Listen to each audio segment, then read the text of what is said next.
Hello and welcome to the Metalheads podcast. My name is George. This is Jay. This is Will. This is John. This is Matt. And we are joined today by a guest, actually one of our listeners that responded to our call for somebody to come in and sit in with us and talk metal with us. And his name, actually, I'll let him tell his name. I forgot already how to pronounce it. I like that. He doesn't want to try it. It's Markisan Naso. Markisan. No, I knew it. I knew it. I just had it scripted such that I was going to let you introduce yourself. So, Well, yeah, Skull, everyone. I mean, thanks so much for having me on the cast. I've been a really big fan of Metalheads ever since I found you guys a couple years ago. Really, that long? So, yeah, I'm excited to do this episode. And I've been playing Judas Priest's Blood Red Skies on repeat this morning just to get properly fired up. He just made a friend for life.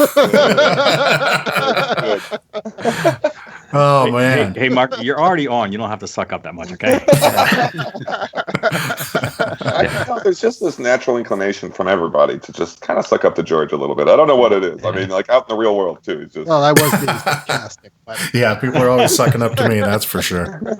He said sarcastically. Yeah. All right, well, so you've got a pretty interesting job. Why don't you tell us about that a little bit?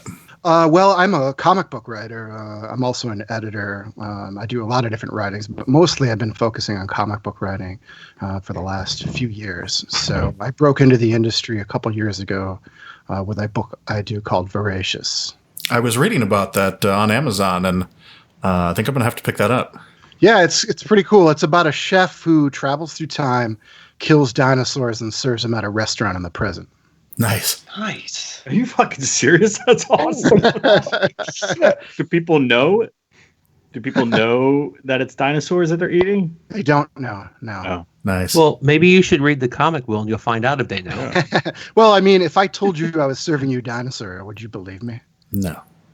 If I would, if you told me it tastes like chicken. And it probably does, since chickens and other birds are descended from dinosaurs. Yeah. But, there's a lot of different kinds of birds out there. Turkey doesn't taste like chicken. There's lots of other birds. Ostrich is red meat. So, different dinosaurs probably taste different. Yeah. Are you familiar with the comic Chew? Yes. I was thinking, that would be a really great crossover right there. That book ended, actually. Did it? Yeah. I picked up the first couple, but I never finished it, so I didn't realize that it ended. That sucks. I liked it. Yeah, we have recipes in every issue, too. Awesome. Nice. All right, well, I'm definitely going to pick that up. So it's at this point we reminded everyone that this is not a cooking show, and this actually is the Metalheads podcast. This is the cooking show episode. Dinosaur style. So how long have you been into metal? I've been in metal since I was a teenager. I really got into it when I was in college, though. I grew up in Syracuse, New York. Okay. So I was a teenager in the late 80s and early 90s. So there was a big hardcore boom in central New York. So bands like Earth Crisis originated there. Mm-hmm. So I was exposed to that stuff, and then it made me want to seek out heavier bands. And when I went to college, I met this group of guys from Canastota, New York, and they loved metal. And so they spent most of their time drinking beer, smoking tobacco pipes, and listening to metal in a dark squeak that they called the Death Star. So they opened my my ears up to a lot more metal, and from Incantation, My Dying Bride, Cynic, stuff like that. And then ever since then, it's been my preferred music. Do you have any favorite styles, genres, bands? Death metal's probably my favorite. I like Doom too. I dabble in some of the other stuff, but Yeah. You just tweaked both of Will's nipples. But I like a lot of traditional metal. You guys talked to Chemist recently, and I love that band quite a bit. Yeah. I've seen them every time they've come to Chicago. So good guys. But yeah, death metal is number one for me. Is that where you're at now in Chicago? Yes. You are a lucky man, because that is a great metal and beer scene. Oh, yeah. Well, I'm drinking beer right now from a place here in Illinois. So it's called The Devil's Rain. Yeah, I think I've had. What's the brewery? It's Una Annie. Uni Annie.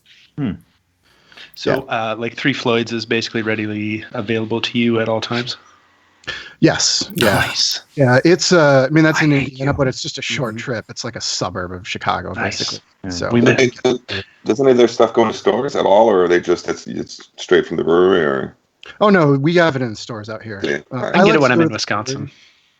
Yeah, you can get it at most places out here. I like to go to the brewery though, because sometimes they have, all the time they have some limited edition stuff.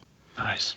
But the only thing I haven't had in a while is Dark Lord, because that festival's just crazy. I went to it in the early days when it was easy to get in and you didn't have to spend a lot of money.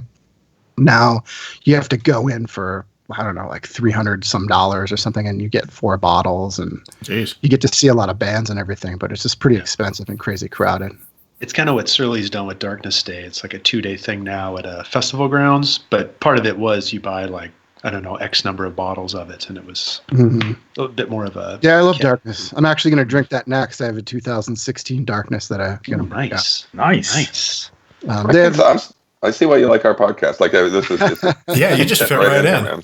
I'm actually upset that you guys aren't drinking. I don't know what's I got Hello, all right. world. I'm recovering from last night. Yeah.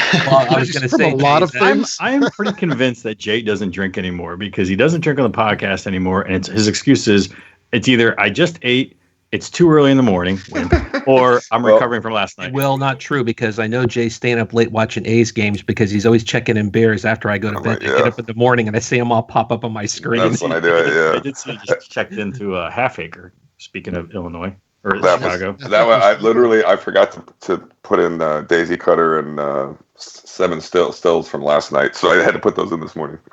Have you had the double Daisy Cutter or the Galactic Daisy Cutter? I think a double was a Luch beer, wasn't it? Did he send us one of those? I don't No. know. Well, we got that from someone else, didn't we? Yeah, we got the double Daisy Cutter from We someone. got that a while ago. It was in the Bible. Yeah, man, Chicago rules for beer, and I mean, I see a metal show almost every month. So, I mean, it's a great place for both of those things. Yeah, have you Yeah, been to that's Haymarket neat. Brewery? Yes, I have been there. Mhm. Yeah, my friend Pete Crowley started that one.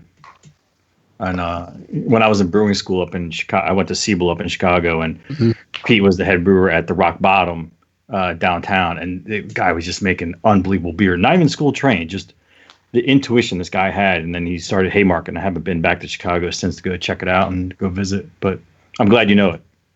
Yeah, well, if you're ever here, I've done a PDF. It's about 20 pages of all my favorite places in Chicago. Wow. So you can actually click on the links and go to the sites online, and it has a map. It tells about all the neighborhoods, breweries. And you haven't sent this to us yet. Why? I just met you. I have to find out if you're worthy. And I'm You're still not on- worthy. I'm assuming you go to Kuma's Corner every now and again. Kuma's Corner is my favorite place. I've Oh, had God. every single burger on the menu. I love it. Yeah, it's great. All right. So, do you have a favorite metal concert that you've been to? Favorite metal concert? Yes, just to put you on the spot and not give you any advance warning.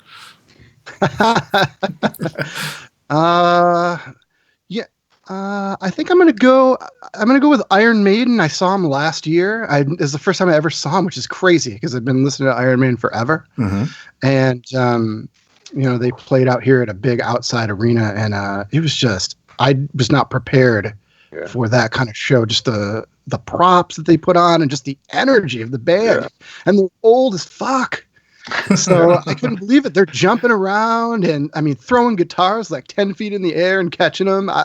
They have more energy than bands half their age. And that'll be Yannick Gers you're talking about throwing the guitars. Yeah. I'm crossing my fingers that they're going to bring this Legacy of the Beast thing to America. I really hope they do, because I don't know if you guys have seen. I haven't seen any dates, but man, It's 2019, isn't it? They're going to do that? have you guys seen the pictures of the shows, man? They're Yes. amazing. They've got like a huge airplane on stage and holy shit. blah blah blah. Yeah, a Spitfire or something. When they do Aces High, just like really pulling out all the stops on this tour. They're being like, well, they're just pulling it out. Excuse me while I whip my Spitfire out. There it is. Okay, well, what about a favorite album for this year so far? Chemist is high up there for me. I also like King Goat, which it's funny. You guys just did the interviews of both those bands. So those are pretty high up there for me. I really like the Tomb Mold record that came out. That has not gotten old with me yet. I probably played that more than any other. Has it gotten moldy? Say it, Jay. Tomb Mold. Do the voice. There we go. But I digress. Please continue. I don't know. Or like I said, I really like death metals. I really like the Skeletal Remains album from this year too. Let me think. Hold on, I probably have a list somewhere. Let's see here. Atlas Moth is really good. Yeah. Rivers of Nile, I really like. Where Owls Know My Name. Are you just reading off my list? What are you doing? Did everybody watch that video for Where Owls Know My Name? No, it just came out, right? Yeah. Let me think. Galvanizer, I really like. Sanguine Vigil. It's a really old school death metal album. Yashira, I don't know if you guys have heard that, but Shrine, that was it's like a like progressive metal band. I like that quite a bit. Crawl, Rituals, I've been listening to that. That's on my list for like what we're listening to for later, but I love that. I keep spinning that over and over. It sounds like there's some HM2 in that one. The HM2 pedal. Yeah. Oh, yeah. You know, and I have to call out, not seriously, but I wanted you to know, John, I would have put Pariahs as my album of the month, but it actually came out in July. But it could still be your album of the month. Yeah, but we didn't do one for July, though. Fuck. Because I swear to you, I wanted somebody to do it. I mention this now because I put Crawl as mine. That's a great record. No, that's George and I talked about that, and we skipped July because I wish I would have flipped it. Is it too late? Yeah. It's just because we did the mid-year right after that or before that. So yeah. I mean, there's a lot of good albums this year for sure. True. Yeah. Now, you either have or had a podcast, right? Are you still doing that?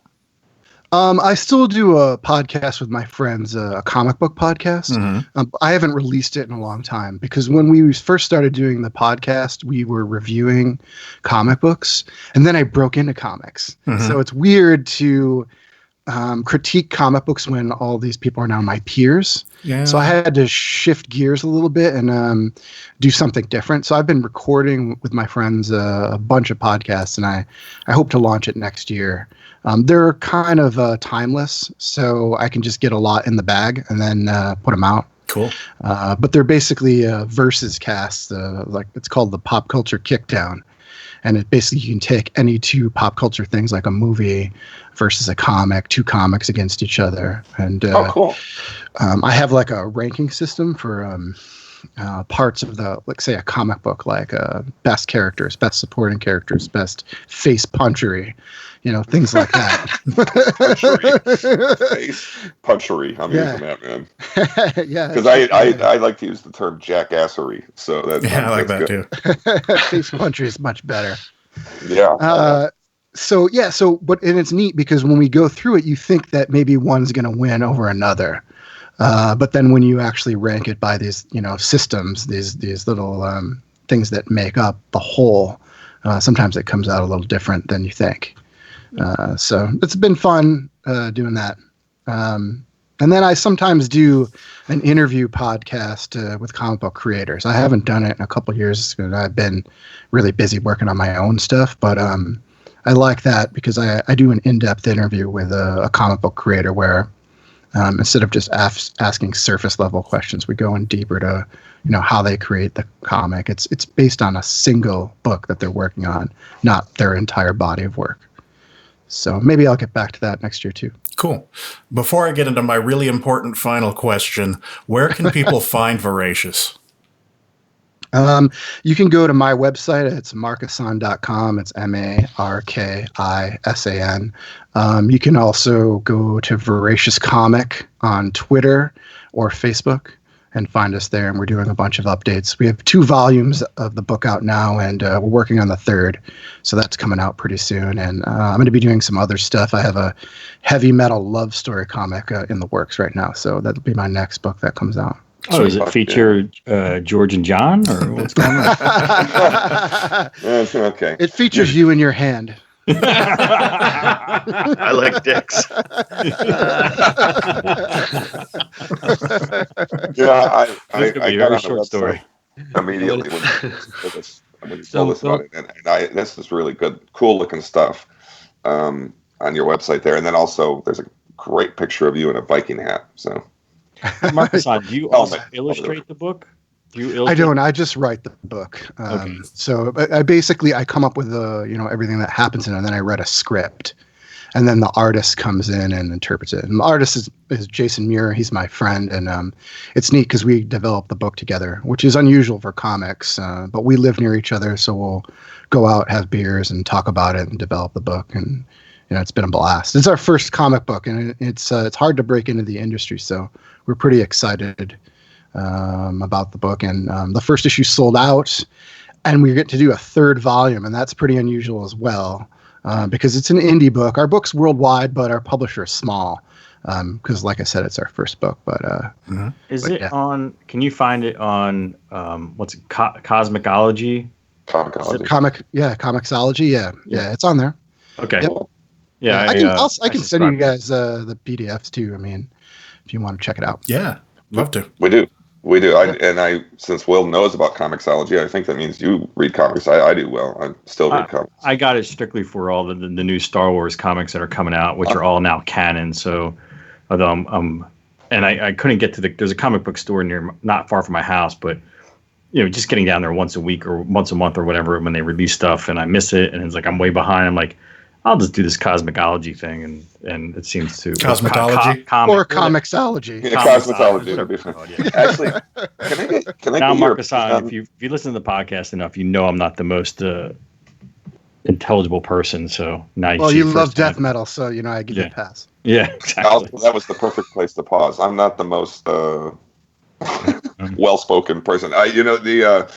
Markisan, I wonder what you think of things like Comixology, because I have to tell you, I really enjoy reading comics on my iPad because they seem as if illuminated from behind. I mean, they just really, they pop, but I'm wondering if you're more of a traditionalist type.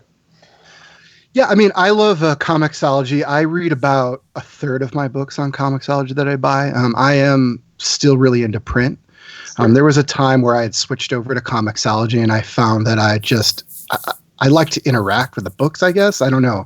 Maybe it's just from when I was a kid and I used to go to the store and pick up the print copies, and I'm just used to that smell and holding the book and all that. But I do like Comixology because, I mean, I can get a lot more stuff. They always have sales on books, and you can have everything on one device. Yeah. So I'm pretty organized. So I have like a list of all the comics I'm going to buy every week, and what I'm interested in, getting further, and I'll just wait for the sales to come out on Comixology to pick up more books. But I buy too much on Comixology, I think. Sure, yeah. But this, by the way, is there's a short whiff of our roundtable coming forward here about collections. But did you say you had a grand finale question, George, or did you? Yes, it's the most important question of the day. I saw on your website that you like short rib tacos, and I'm sure Jay is wondering what you think of burritos. I mean, who doesn't love burritos? Okay. As long as there's meat in it. Yeah. Dinosaur meat. Vegetarian burrito, but I can give you a one recommendation I prepared for a very metal comic if you want. Yeah. So I recently read this. It's called Prison Pit by Johnny Ryan, and it's published by Fantagraphics. And it's basically about an unkillable badass wrestler-like guy whose name is Cannibal Fuckface. Cannibal Fuckface. And he gets dropped on this inescapable planet and has to fight, do brutally weird battles with other creatures to try to get off world. And it's funny and it's sick. The fights are disgusting and crazy bloody. I'm talking about battles with a weird demon who jerks off and forms a giant suit of jizz armor. Like Fuckface gets his arm chopped off and a slug thing called a slorge crawls into his stump and then gives him the ability to transform into fucked up monster forms. That is impressive. It's crazy. There's this part where fuckface. I love just saying fuckface. Fuckface. He's forced to have sex with this harpy made half out of diamonds, so he can open a sky portal for a robot. There's a dude with an undigestible scrotum. It's nuts. It's just crazy. An undigestible what? Scrotum. That's what I thought you said. Undigestible. How does one find their scrotum is undigestible? I mean, I don't know. That's the beauty of the book. But yeah, I discovered it earlier this year. Volume 6 came out, and it started in 2009. So I was kind of glad that I got into the game late because I got to read all 6 volumes at once. But yeah, I mean, that is super metal. They even made a cartoon of it, and it's exactly like the first book. You can get it online. But yeah, if anybody wants to try comics and want something very, very metal, Prison Pit by Johnny Ryan. Nice. I'm a reformed comic fan. I used to have a pretty heavy comic book addiction back in the 90s. I would go to my local comic book store where they would have things on reserve, and there would be literally a stack every week of comic books that, the majority of my money would go to. And I still have boxes and boxes of them in my closet. But at some point I was like, this is too much. I gotta cut back. And that led to just like doing other things and not reading comics. And then every once in a while I'll go into a comic book store or do a Comic-Con, and I'm just like, start itching. I'm like, I'm just going to go get some Conan back issues. That's it. Nothing else. I'm just going to. Oh, yeah. So it's funny because George, I'm trying to get all the Conan back issues right now. Yeah. So, like, I don't know if you see it, but, like, all that over there is Conan stuff. So, man, I had a lot when I was move in young. with you. And listen, there's a new Conan series coming out in 2019, written by a guy named Jason Aaron. He's a fantastic writer. So if you want to get in, I think when you read Voracious, you'll get back into comics. But if you want to really get back into it with a great writer on Conan, 2019, man. All right. That's awesome. Markisan, what was some of the first stuff you got into when you were younger as far as comics?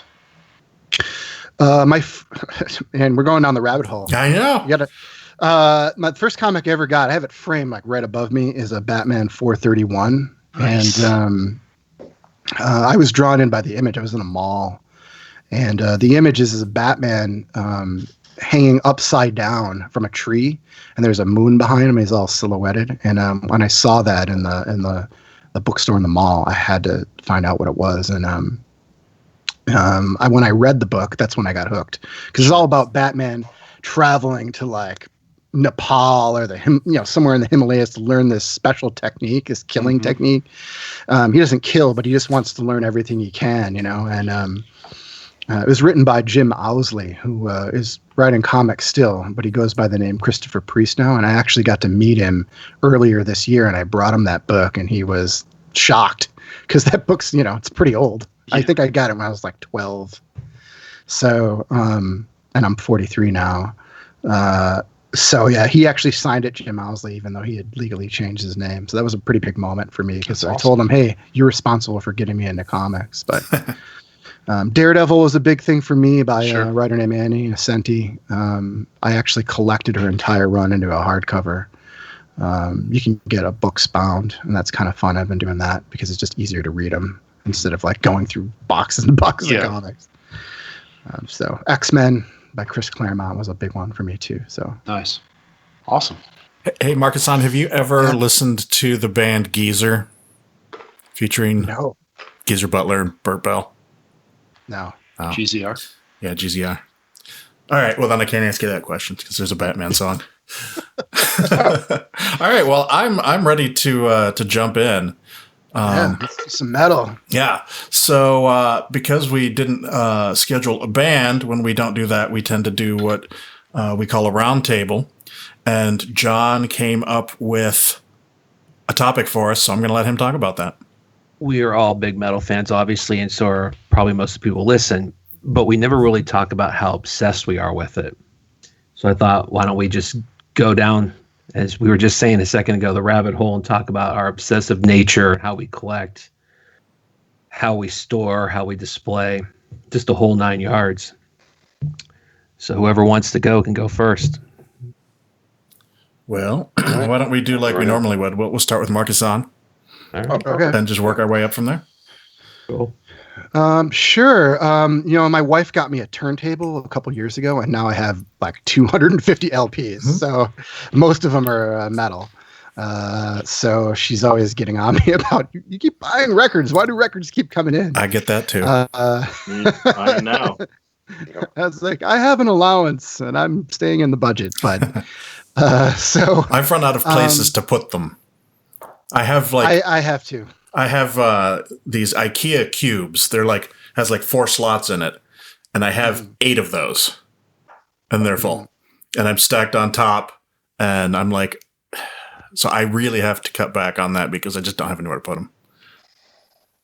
Yeah, I don't either. I have like a cabinet like right below my turntable that fits records. So most of them are in there, but then I have some on a bookshelf.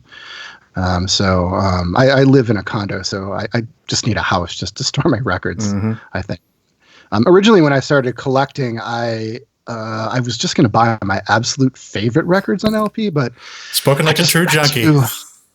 It's crazy. I do so much impulse buying because of all these limited edition color records, low production runs, and just remastered versions of the records. It gets hard to resist. But I find that I get obsessed about something for a while, and then I calm down. So I think maybe I'm on the downside of buying so many records. Maybe. Yeah, Don't count on it, man. The problem is they keep making them. Yeah. Well, in my defense, I spin records every day because I'm a freelancer and I work at home. So, I mean, it's not like I'm just buying them and they're sitting. I'm actually playing these records quite a bit. Yeah, I listen to mine too. Yeah, and I have a spreadsheet for records, and then I started putting my collection in Discogs because it's just really well organized, and you get all the specific details for the records, and then you can export a spreadsheet of your collection with what they're worth right from Discogs. So it's really handy. I like that somebody actually created that, and I don't have to do it. Or when you're at the store and you can't remember if you have something or not, and so you have to look at your collection because you can't you can't remember. You're like, I think I have this, but maybe I don't. Yeah, and if is it first press? What color is it? I can't always remember because I have so many. But Discogs makes it simple. Well, we need to friend up. George and I are real active on Discogs, and I think Will and John are both on it. I don't know how active they are on it, but I'm on it, but not that active. Okay. Yeah. But we'll get your information before we're done today, so we can friend up. Yeah. Cool. I like to look at other people's collections. I'm obsessed enough about mine to want to look at other people's. He likes to watch. You'll watch her? Yeah. Well, yeah, I am. I browse through George's frequently. Every once in a while, if I'm bored, and I'm like, what am I going to read right now? And I'm like, I'm going to go look at George's collection. Truthfully. That's honestly what I do.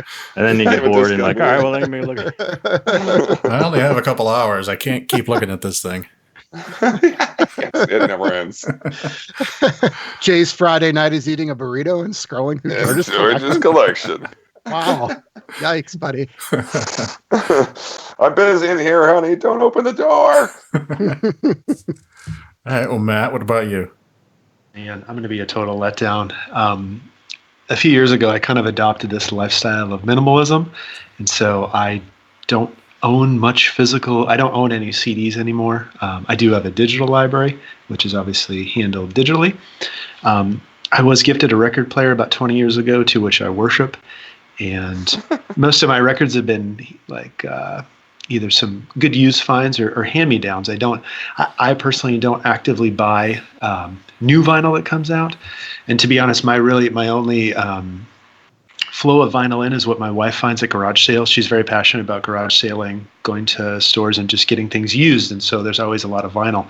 And honestly, John, I sent you that pic the other day of the Uriah Heep album. I'm actually impressed with what she finds. Her thing is, like, if it looks weird, she thinks I would probably like it. And so that's how it comes in. And kind of my rule of thumb has been, because I have a lot that's been gifted to me that I haven't gone through and thought about whether or not I want to keep it. And I'm talking things that, aren't specifically metal, but might be good. And for me, that's going to be do I keep, do I let it go? Mostly I'm kind of obsessed with the 70s in my vinyl. But anyways, to your point, George, I have one of those IKEA things. They are fabulous for records. And my goal is to never have more than just one of those full of records. So once it fills up, then I'll have to start going through a little bit more. Yeah. So, yeah. All right. So basically, I'm a loser. But It sounds like a smart person to me. You're the But smart guy. well, here's the thing. I helped a guy move one time, and he had about 40,000 records. And that shit was heavy. I mean, it was in boxes, a few hundred. And I thought, I never want to have to do that again. But 40,000? yeah, he was crazy. I got a friend like that too. He worked at Amoeba for years, and he's got a record room, and it's insane. Yeah. At that point, you just need to open a record shop and sell. Yeah. Exactly. Mhm. I can't move mine. I mean, when I moved into this place, I had at least a couple hundred, and that sucked. Yeah. And it's like exponentially larger at this point. I'm like, I don't know. And like the CDs, I have like, I want to say a couple thousand CDs. Sorry, I shouldn't be talking. It's not my turn. But It's roundtable, baby. yeah, but oh my God, a box of CDs is heavy as fuck. Yeah, agreed. Yeah, I have a lot of CDs too, but a place just recently opened up down the street for me, so I think I'm going to take them there and try to sell them. But the thing is, I kind of want to burn all of them too, but it takes forever to do that. But you're at home. You just I throw know, it in but- while you're doing stuff. That's what I used to do. I just Lighter fluid's handy. That's what I treat lighter fluid. You misunderstand burn, but So here's an interesting thing. I was on vacation in Wisconsin with my family, and we went in. It was kind of a touristy town, and we went in, and there was this. It was like a bookshop that had books, records, CDs, all that kind of shit. I went in, and right away on the counters, used metal CDs. What do you think the price of a used metal CD was? $5. 50 cents. I'd say Fuck. $2. $10. What? It was $15.99 Jesus. for used Cannibal Corpse. they haven't gotten. They're not getting a lot of fresh news down there, man. I'll tell you that. I just Or about maybe fell they were just like they wanted to price it. They felt weird about it. And they're like, "We'll just price it so high that nobody will buy it." Yeah. I saw. And then the dude who priced it took it home that night. I saw there was a band on Bandcamp that I'd come across that I was like, that's kind of cool. Maybe I'll pick this up. And I looked at it, and it was like $16 for the digital album. And I was like, okay, fuck you. Right. Sorry, not buying that. That Not better for be digital. I've never seen anything that expensive for just a digital. It better be 24-bit. I'll tell you that. I It's don't gonna think be so. that Mhm. yeah, if it's that expensive in 24-bit, I might bite depending on the album. But I was going to say, I mean, I see like the outlandish prices, like the $666 and stuff like that. But yeah, for it to be $16, I've seen a couple of those, and I do think you don't want anybody to listen to this. Then I Yeah. mean, fucking Sludge gives everything away. You know, it's like what is it? Choose what you pay or whatever. Yeah, $9.99. It should be the absolute most you pay for a digital album. Yeah. Yeah, I think it should always be half. I feel that the same way with comics too. We were talking about Comixology earlier. You know, it's like the physical copy should be, you know, the normal price, and then digital should always be half, and then there should be discounts on it, you know, from time to time, sales.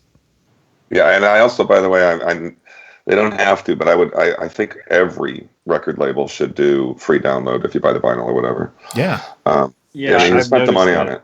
Yeah, I've noticed that if you buy it on Bandcamp, like they'll give you the automatic free download. But if you went on like Discogs or some other like Amazon, I just ordered the new Skull album on Amazon on vinyl, no digital download. I'm like, really? Come on. Who did the Death reissue? Is that Prosthetic or Relapse. Relapse is really good about it. You always get a download with Relapse. Yep. I think Metal Blade is pretty good about it too.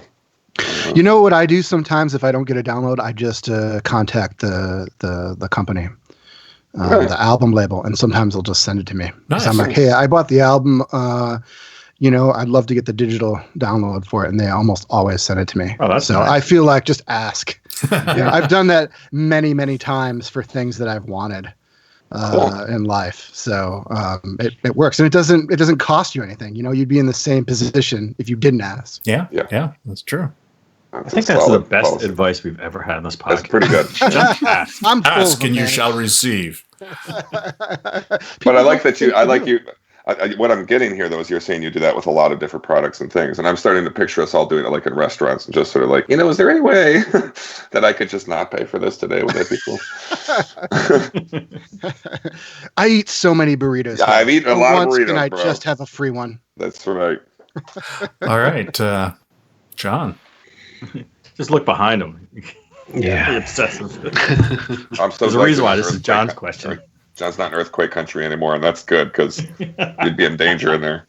Yeah. So, to my detriment, being the oldest person when I was record collecting at 12, 11 when I started, there was no other thing other than to buy hard copy, and it's never gone away. I continue to buy hard copy to the point where I've actually started buying some digital, which I don't like doing sometimes because there's in the back of my mind, there's going to be that day where the grid goes down and it's down for an extended period of time. And I'm going to say, I haven't listened to that album in like 17 years. And for whatever reasons, I need to listen to it all day today. Mm-hmm. So having my hard copy would suffice. But I got some more advice for you. Get Carbonite or an external hard drive. That's what I got, Carbonite. All right, so here's this big old beast I got right here. Whoa, put that away, John. This is. No, Hit in the face. I'm not showing me. Well, I'm actually showing an electronic.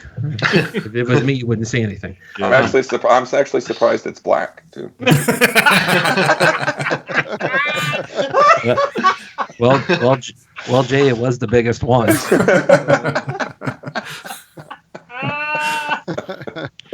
Yes, but you say just throw it on the drive. Yeah, I got a lot of material that dates back 25 years, and it takes a long time to get that stuff loaded up. So, but I've been collecting for almost 40 years now, and I prefer to have hard copy just because I want real liner notes. Mm-hmm. Very few bands, even on Bandcamp, when they release something digitally, they release liner notes. They don't, and so I did buy one album today on Bandcamp where they do release liner notes in PDF, but most of them don't. So I prefer to have that stuff just because that's how I grew up listening to music. I don't buy as much vinyl anymore. I still have a lot, but I don't go crazy for it. So usually bands that I buy vinyl for, bands that I like a lot. I just don't buy random vinyl. Although I've been known to be with Will and George at the vinyl place in Philadelphia, and I'm like, I'm not going to walk out with much. And like, fuck, how much did I just spend? Yeah, that's a cool store, man. It's hard not to watch. Well, or Soundgarden in Baltimore. Yeah, those are nice stores until you go up to Vintage Vinyl up in North Jersey, and then you're just like, I'm never going home ever again. It's the East Coast equivalent to Amoeba, but way more metal than Amoeba. Probably 3 times as much metal than Amoeba. So. Yeah, we got a good record store for metal out here. It's called Bucket O' Blood.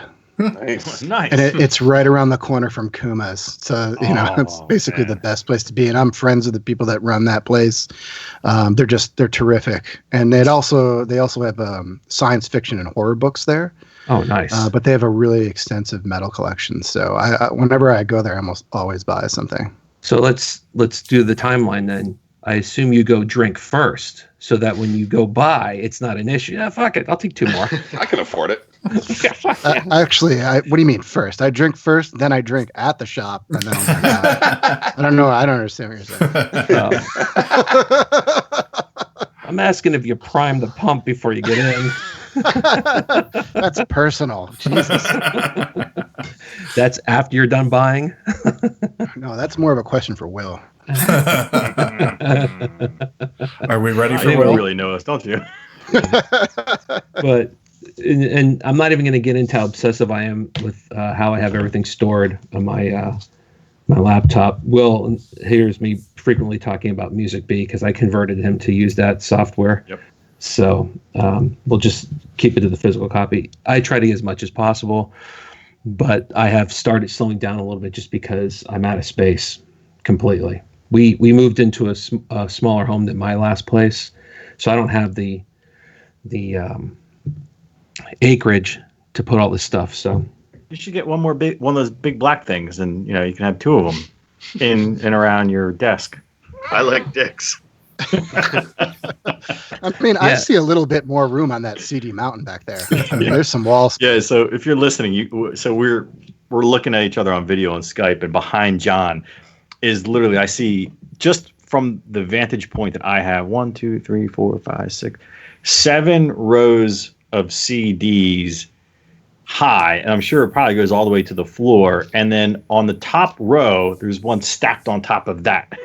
That's just this side of the room. Yeah. You don't see the other side of the room. Right. I mean, it's insane. And then you don't see the boxes of stuff I don't listen to anymore that I pull out just so I can have space to put the new stuff. So That's just the A section of albums.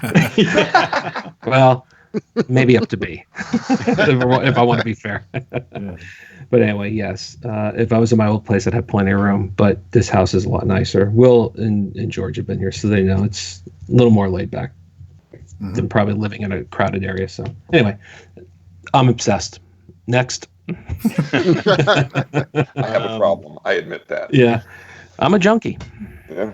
and I'm proud. So this is more of a less of a round table, more of a meeting. Yeah. Well, you know what, John? Hi. This is John. I mean, that's how it starts, right? Yep. Hello, my name is John. Hey, I'm John, and I have a problem.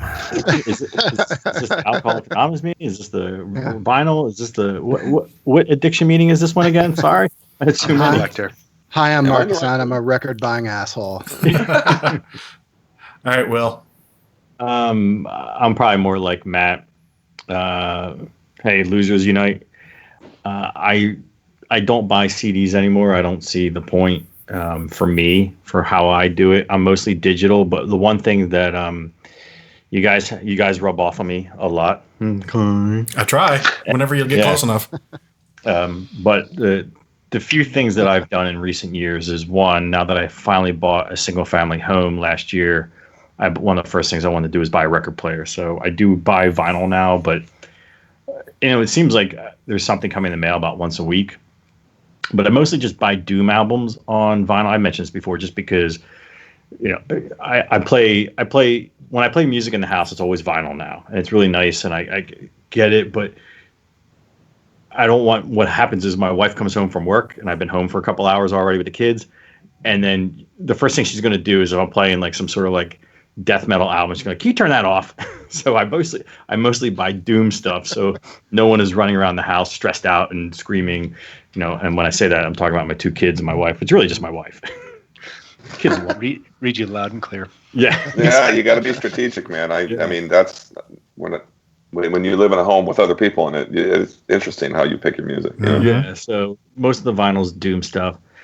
I mostly buy digital, but one thing that I have been doing lately is I want more FLAC, and now I'm like George, where I get pissed off when I can't find something on Bandcamp because I can download the FLAC. So I download the FLAC and the MP3 320 whatever, Jesus. so I can listen to it on iTunes, and then so I can listen to it on Music Bee. So I'm sitting at the computer, I'll listen to it on Music Bee, which is what John introduced me to, and I always thought it was sort of like, can you really tell the difference between like a FLAC and an MP3? And now that I've done Music Bee, and I literally will play one on iTunes and one on Music Bee, which is the FLAC and the MP3 on iTunes, such a vast difference. I mean, It's unbelievable. So I've converted to that, between all you guys berating me for years. Did you say burrito? Redoing me for years.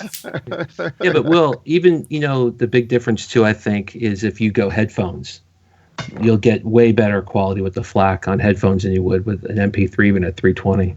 Yeah, I know, and I don't have I have a Sennheiser headphones. Sennheiser, yeah. I have Sennheisers.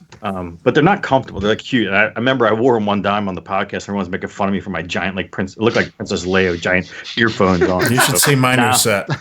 Now I have my little earbuds, so no one makes fun of me. So it's mostly digital stuff still to this day. I don't buy CDs anymore. I'm not obsessive about anything. iTunes keeps everything nice and alphabetically organized for me. And so does Music Bee. Sort of. I mean, the day that iTunes can learn to alphabetize by last name of artist will be a fucking revolution. I mean, Alice Cooper's in the A's. You know what I mean? It's like, Yeah, come that's on, true. man, they Can't can't you- get that shit right. But Jay, can't you go into the tag and change the sort? You can. Oh, so I'm the dumb one. God damn it. You're the dumb one, Jay. I'm like, this thing is so limited, and the whole time it's my Well, brain. iTunes that is a wasn't- big piece of shit, but Yeah.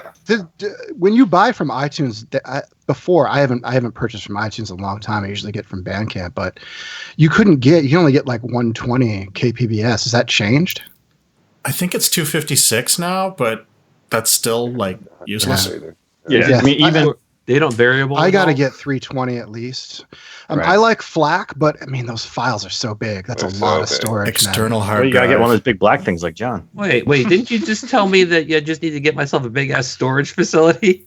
Yeah, you do, but I mean the FLAC will take up the room quite a We'll bit. eat it I right mean, up, if yeah. you get Carbonite, I mean, and you get a subscription, you get unlimited storage. So What I is, mean, I don't honestly don't know what Carbonite is. It just backs up your computer, all your files, to a digital Iron Mountain somewhere, wherever it is. And if your computer dies and everything's stored on your hard drive, then everything is backed up on Carbonite. Oh, Jay, you don't watch late night television on local channels? Because that commercial comes up every so often. Does it let you No, yeah, I access don't- the maybe files that's a- from there? Like, can you listen from there, or is it simply just a backup? like an archive. that's a good question. Actually, I Yeah, don't think I I've don't ever know. tried to listen from it. I always thought it was just a backup, but maybe you Yeah, can. I don't know. I Yeah, use- but if use- you're at a different, what you can do is if you're at a different computer, like say you're at work, and for whatever reason you can log on to carbonite.com and access your files. So what's handy about it is, oh man, that file's on my computer at home. I can't get to it. Oh yes, you can. You can go log on at work if you don't have firewalls preventing it at work. Not at my job, you can. Yeah, exactly. But anyway, that you can access your files from anywhere. There's probably an app on your phone. You can log in and browse your files. It's basically like browsing your hard drive on your computer. So it's pretty nice. Yeah. And I got that Right. after I just got tired of external hard drives and all that stuff. Okay. Yeah, I'm interested. I'm gonna look this up. Especially Anyway. since I am also notorious for losing everything every few years. Though I do have an external hard drive, but Yeah, and external hard drives crash a lot, man. I mean, I've gone through many. I think I have 3 external hard drives and Carbonite. and they just become non-compatible at some point. You know what I mean? Like you have to update that physically every so often, and then you have to be in the habit of making sure you're putting everything on an external hard drive every couple of weeks. Yeah, or whatever. Carbonite does it automatically. Yeah. That's cool. It operates in the background. The only time it's annoying is if you just download something and you want to, and you download it to your download files, your download folder, and then you want to move it to like your iTunes or your Music Bee or whatever folder, is that Carbonite starts doing it instantly. And if you're not quick and move it, then Carbonite will start backing it up, and then you can't move it until Carbonite's done. That's the only thing that's annoying about it. Yeah. But Interesting. I use Backblaze, which is probably pretty much the same thing, unlimited backup online. But I also have an 8 terabyte hard drive, which is where I keep all the FLAC, and it's only half full, and I have a shit ton of. So Whoa. so Yeah, Only mine- half full of 8 terabytes is a lot of fucking. Yeah, my drive is George, 6 can we see? terabytes. George, same thing. So I'll never be able to fill mine up because you have more than I do in terms of collection. So yeah. John, how big was yours? it was only 6 terabytes. George, can we see yours? Yeah, sure. Hold on. But George's only fills up half, so his is only 4 terabytes. John wins. Mine's 6 still. So And it's black. All right. man, I don't. Everything's on the table. All right, Jay. I'm kind of a mix of all you guys. Not unlike Matt, not disavowed, but I got rid of all my CDs a few years back, just because I sort of embraced the digital world, and then and I was glad I did. Like you were talking, Markisan, about like selling yours. I mean, they've really lost their value. And I work at a library, and at the library, like we're seeing circulation of CDs is going way down because streaming is the way of the future. So we actually have streaming services now. But as far as my own personal obsessions, I buy vinyl. I got a lot of vinyl. I probably have 400 and change. I actually think maybe approaching 500. I don't know. But anyway, mine are behind me. I have the IKEA shelves. I have them stacked, and I have 3, and they're pretty full. Like John, I always think John and I have very similar interactions with our collections. And that is to say that I'm a huge liner note guy. I love to, and I'm disappointed when a record doesn't have a fair amount of liner notes and stuff When like it's just that. like a white sleeve and nothing else inside. That kind of gets on my nerves, and it's some of the bands that I love that do like wonderful packaging, like Behemoth is a good example. Those Death reissues, that's a fucking evening for me, man. When you get a record that's got a lot to it that you can sit and listen to, that you can read things about. So anyway, and then I'm also like a huge Periphery guy. I like to buy the toys and stuff, which can be seen behind me. I just spent way too much fucking money on a Merciful Fate thing.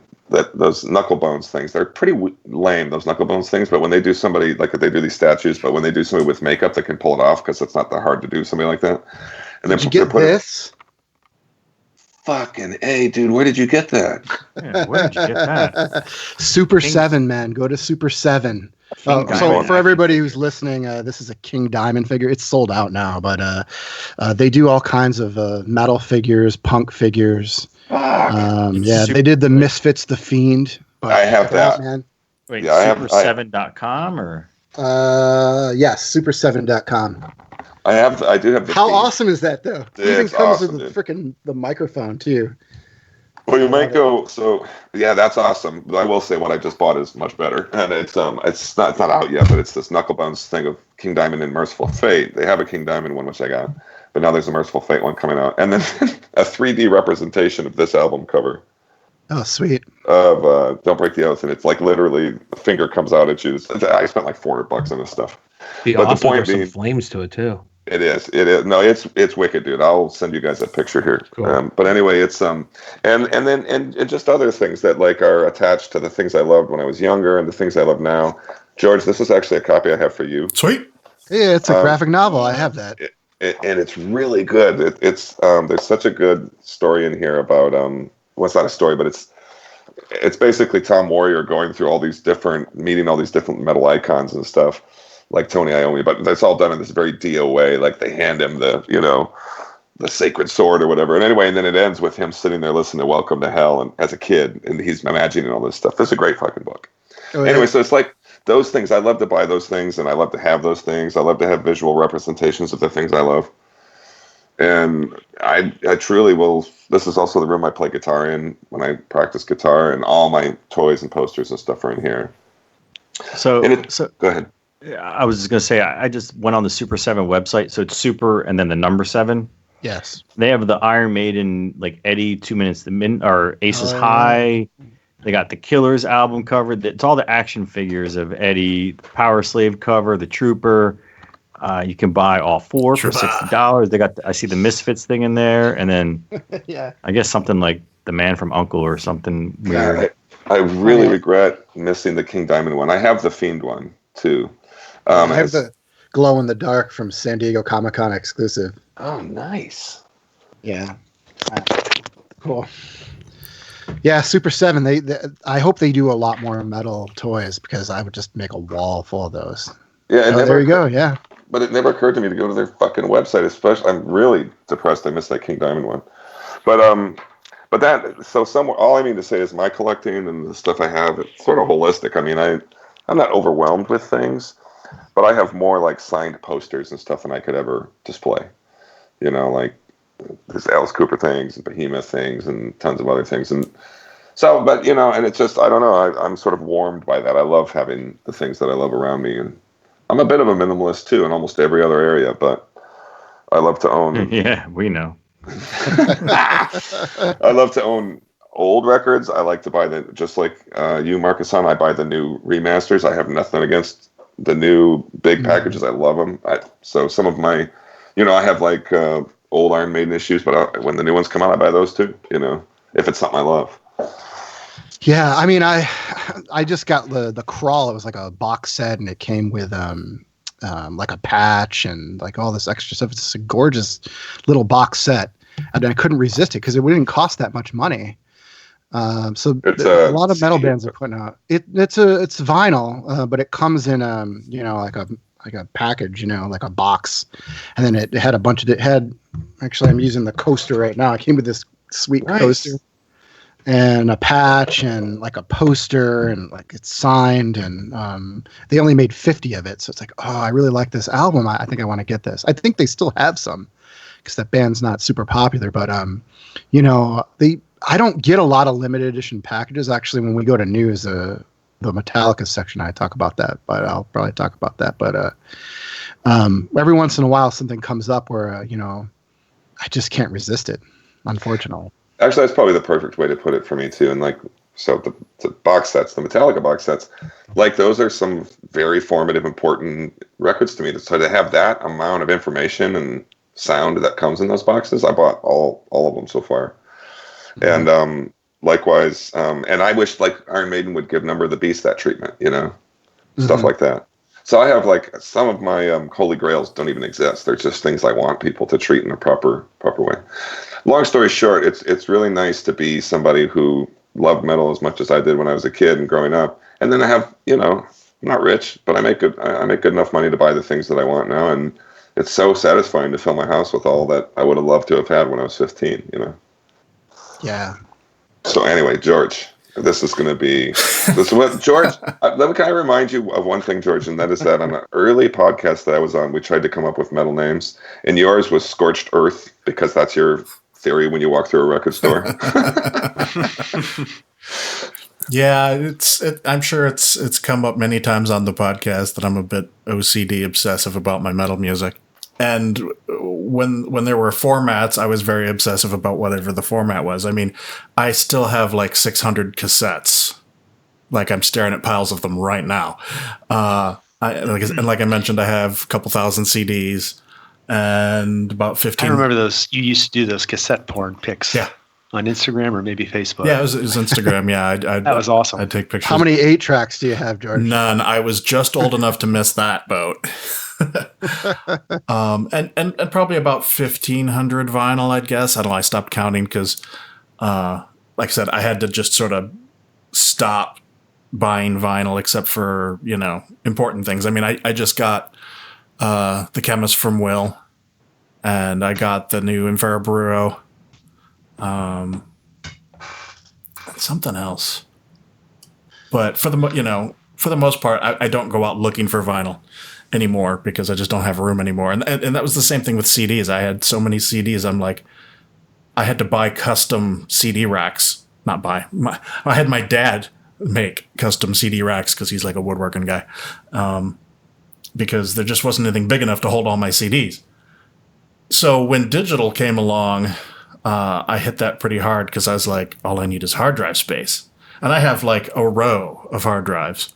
But my main music one is an 8 terabyte. And I do FLAC. I had about 250,000 MP3s when I stopped doing MP3 and iTunes. And when I discovered sorry? I was going to say, do you refuse even if it's an album you like, if it's not on FLAC, you won't get it. If it's only MP3, correct, you will not get it. No, I won't buy Chemist it. Came out. I won't Chemist buy came out MP3. Without a FLAC. I'll listen to it on Spotify, but if it's not on Bandcamp and I can't find it anywhere else, I mean, there's other places like 7 Digital is another place that sells FLAC. Then I'll go to Amazon and try and find the CD and buy that and rip that as FLAC, but I won't pay money for MP3 anymore. Because it's bullshit. And as mentioned earlier, when I first started doing FLAC, I was like, it does take up a lot of space. I'll just do the really good stuff. I'll do like the Black Sabbath and the Iron Maiden and stuff like that. And everything else I'll just do MP3, stuff that I don't care about. That lasted for about a month. And then it was like obsessive, everything must be FLAC. And this morning in my, I use Vox, which is Mac-based audio software, and they have a cloud service called Loop. So everything that I have my music folder gets watched by Vox, and anytime I put new music in it, it gets uploaded into their cloud, so I can stream it to the app anywhere I want from my phone or on the computer. And I had 172,000 tracks in that. Damn. So I did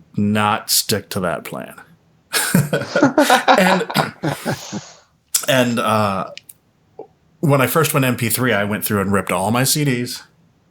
Took me like 6 months to rip all my CDs at 128K, like a dumbass. I started going back and doing 320, but then I went through and re-ripped everything as FLAC again. So, I got a lot of disposable time to do all that. So, hey, let me ask you guys, do you ever buy multiple copies of a vinyl, like different colors or of one band? I have. I have too, yeah. Sometimes by accident. I hate to say it, because I don't have my phone with me. I thought I didn't own Seventh Son of a Seventh Son recently, and I bought it, and I came home and I was like, "What the fuck?" Yeah, or like the Celtic Frost reissues. Before the Celtic Frost reissues, I hunted down original pressings, but then when they reissued them, I was like, "Well, they got a pretty little mouth on them. I'm gonna I'm gonna buy those too." So. Actually, it's funny. I didn't do the reissues, but I did I own a couple copies of Monotheist, one of which I'm going to give to Will. But I do sometimes. There's a few things I have that are like that. I did it with the new Chemist album. I really like Desolation a lot, and I got I think it was brown inside white inside orange, and then they did a beer mustard one for some festival overseas, and then they did a record release. They only did 4 cities where they played the entire album. One of them was Chicago, and so I ended up buying that one, and it's I think it's orange with like black splatter on it too. So now I have 3 of these Chemist albums, and I've got to get rid of them. I don't think I can keep all of them.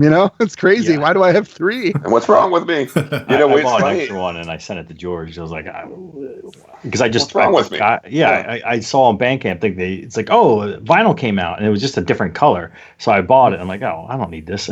I just but you know what? To go a little further, that my collecting even. I extend to my friends. And what I mean is sometimes I'll see something, I'm like, I have that. I'm like, I'm going to buy it, and I'll just fucking send it to one of you guys. Because I can't not buy it if it's I know it's hard to find or whatever it is. Yeah. Also, Markisan, we had interviewed Chemist a couple of times. And it seems to me in the first interview we talked about the different colors of their pressings of their vinyls, and that there were certain colors they couldn't even get their hands on. And they were like, I remember them sort of saying no, none of us got the purple one. That's crazy. Yeah, they should be able to get all of them. I used to think so, yeah. I used to do that with comic book covers back in the day when, who was it? I think it was the McFarlane Spider-Man. Does that make sense? That's right. McFarlane Spider-Man ones? Yeah. When they came out with the new series and the first one, there were 5 different covers. And they did a gold metallic and a silver metallic. And like a sucker, I bought every one of those up. And there was, Same. And it was just what's the point? And I hate to tell you, those 90s comics are worth nothing. I know. The print runs are so high on them. Exactly. They were like, oh, well, we're just going to make all these covers and we're going to sell a bunch of them because people are going to think they're going to be worth something. But they flooded the market and there's nothing now. Mm-hmm. I think it's funny you say that. There's so you did it and you're like, why did I do it? It's funny because there is a point where you realize, with things like that, you're like, I'm kind of having a contest with myself here. You know what I mean? I'm not going to win this thing. There's not some point where somebody's going to come into my home and truly appreciate what I've accomplished here. So my collecting is truly focused on what makes me happy. I try not to get caught up in the whole, it's so limited. If it's limited, I'll usually only buy it if it's meaningful to me. Like those Merciful Fates things that I just forwarded to you guys. Those I want that. That should have been made years ago. I fucking love it. It's one of my favorite records. I'll take it. It's tough because I like all the records I buy. It's just, do I love them? I don't know. It's tough. I think I'll end up selling a lot of them. I actually hold myself up to that standard, believe it or not. For vinyl, I need to love it. Yeah, I'm the same way. Yeah. So Markisan, what you spot? Yeah, so something you just said. And this goes out to everybody. Do you buy the vinyl in the for a sort of collection and reselling purpose? Hey, this may be worth money sometimes, so I can resell it. When you guys talk about buying multiple things, or is it just all for this is mine, I'm never going to sell it? It's purely out of love. I've never sold a record yet.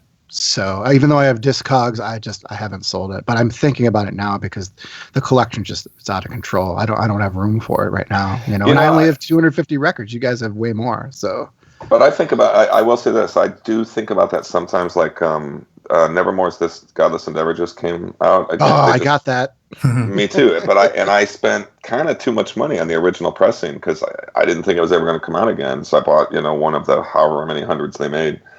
And I don't really need both of those. I am under the impression I would maybe get rid of the more valuable one if I can turn it into trade. I don't care about selling it. Yeah, you should, because the remastered one sounds way better. It sounds way better, dude. And it's on cooler vinyl, too. It is. Yeah. It's tough because there's a lot of people who want to get that original and have to have the original one. I'm not that guy. So, Jonas from at the Gates, yeah. Yeah, at the Gates. He was like, yeah. He was. Like, I remember I picked up a couple things, and one of them was Awaken the Guardian, and he was like, he was like, oh yeah, that's cool. He's the original. And I was like, he walked away. Nope. I don't care. I'm tempted sometimes when I was just in Norway, and so when I went to the Nessa Blood, they sell all these rare albums, like the First Dissection, or Storm of the Lights Bane or something, and it's really expensive. And I was tempted to get that, or the Dark Throne. I really like Soulside Journey, and which is death metal album, the only one they ever did. Yep. But so I wanted to get that, but it was just so expensive, and they put out a newer version that just sounds better. So I didn't buy it at the Nessa Blood, but and got the newer version. I'm pretty happy with that. I got something else instead. I got a Obliteration. You ever heard that death metal album? It's a Norwegian death metal band called Obliteration. Pretty great. Is that not like a tech death kind of thing? It's not tech death, but it's like weird. Oh wait, I'm thinking of Obliterate. I think I know what you're talking about. Obliteration, yeah. It's called Necrosoms, I believe, is the name of the album. But I have a kind of maybe an interesting way to wind this up, because we were sort of creeping towards this particular question anyway, which is if you're willing to share with something you maybe spent the most money on, or that, and you regret or not, it doesn't matter. I mean, and I'll just offer up the fact that I think the most expensive record I bought was the original pressing of Monotheist, Celtic Frost, and I know I spent at least $150-$60 on that or something like that. But I had to have it. I mean, and of course, then it came out reissue. I don't think they remastered it or anything. So I and then on some of the toys I've spent a lot of money on too. But I think speaking of which, yeah. As we were doing this podcast, I went on that Super 7 and I just spent $100. You're welcome. I think. Thank you. Exactly. I think. Or maybe another one I would mention is just like the way we invest in these things. Like I just did that Alice Cooper meet and greet thing. That was a lot of money. I don't remember what it was, but it's like $500 or something like that. Mm-hmm. But I spent it without even thinking. I was just like, I got room in my American Express. Yeah, I was wondering about that because all the stuff that you got to do and you received and all the interaction you got, the time you spent with Alice, I'm like, that must have been astronomical amount of money. Worth every penny. Or if it was not, wow, that was a really great deal. I honestly don't even remember. I know it's at least 500. It might have been 800. To be honest with you, I don't know. I'll have to look at the thing, but it's totally worth it. It's all that podcast money, right? Jay, I will.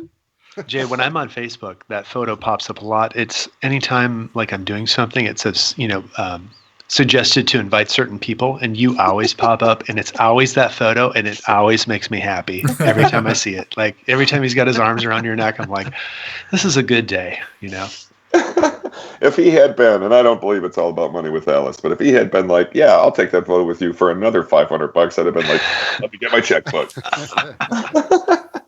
Are you ever going to remove that as your profile picture? Eventually, but only if I ever get myself choking Bruce Dickinson or King Diamond.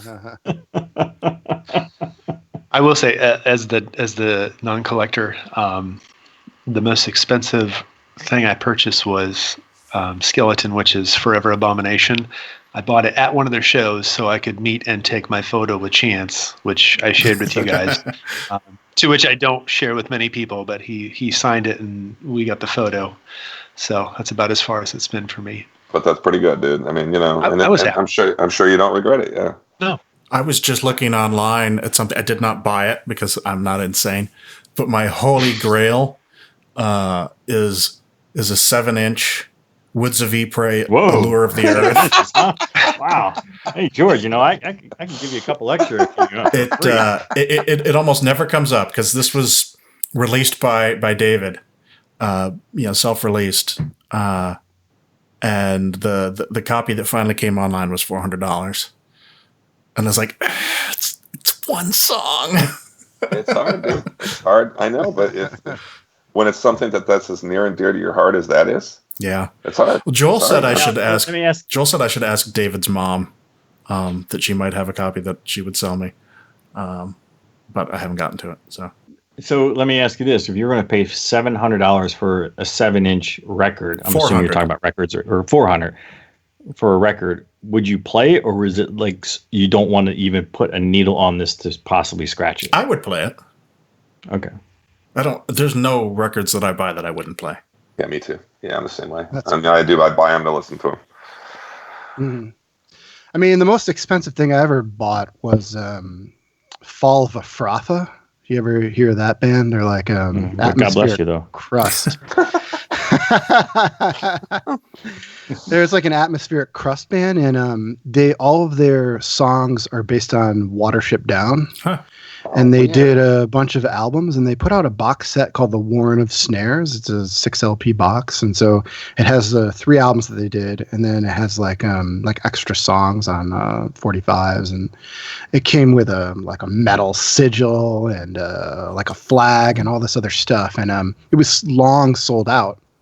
And actually, this is a good example. I contacted the company that put it out.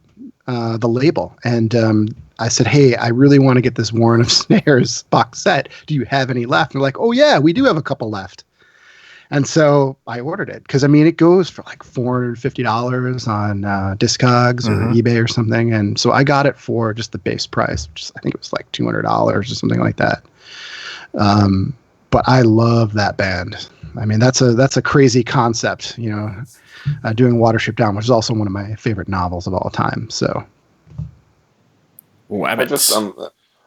because Will inspired me. The Super 7 is here in San Francisco, and I'm wondering if they have a storefront. In any case, and you're right, the King Diamond is unfindable right now, man. It's sold out super quick. Yeah. I mean, most of their stuff lasts for a while, and they only do limited runs. But that one, apparently, everybody wants that one. Yeah, I just bought all 4 of the Iron Maiden Eddie ones and both the Misfits ones. I'm like, well, fuck it, I'm getting them. They're cool. They've done like 6 different Misfits ones. So I think they just released a new one where it has blood on it or something. All right. I have the Maiden Baubles. I've had the Trooper one and the Number of the Beast one. Mm-hmm. Yeah. Anyway, George, you said all right, and I think that's a great transition. Yeah, why don't we get into the news?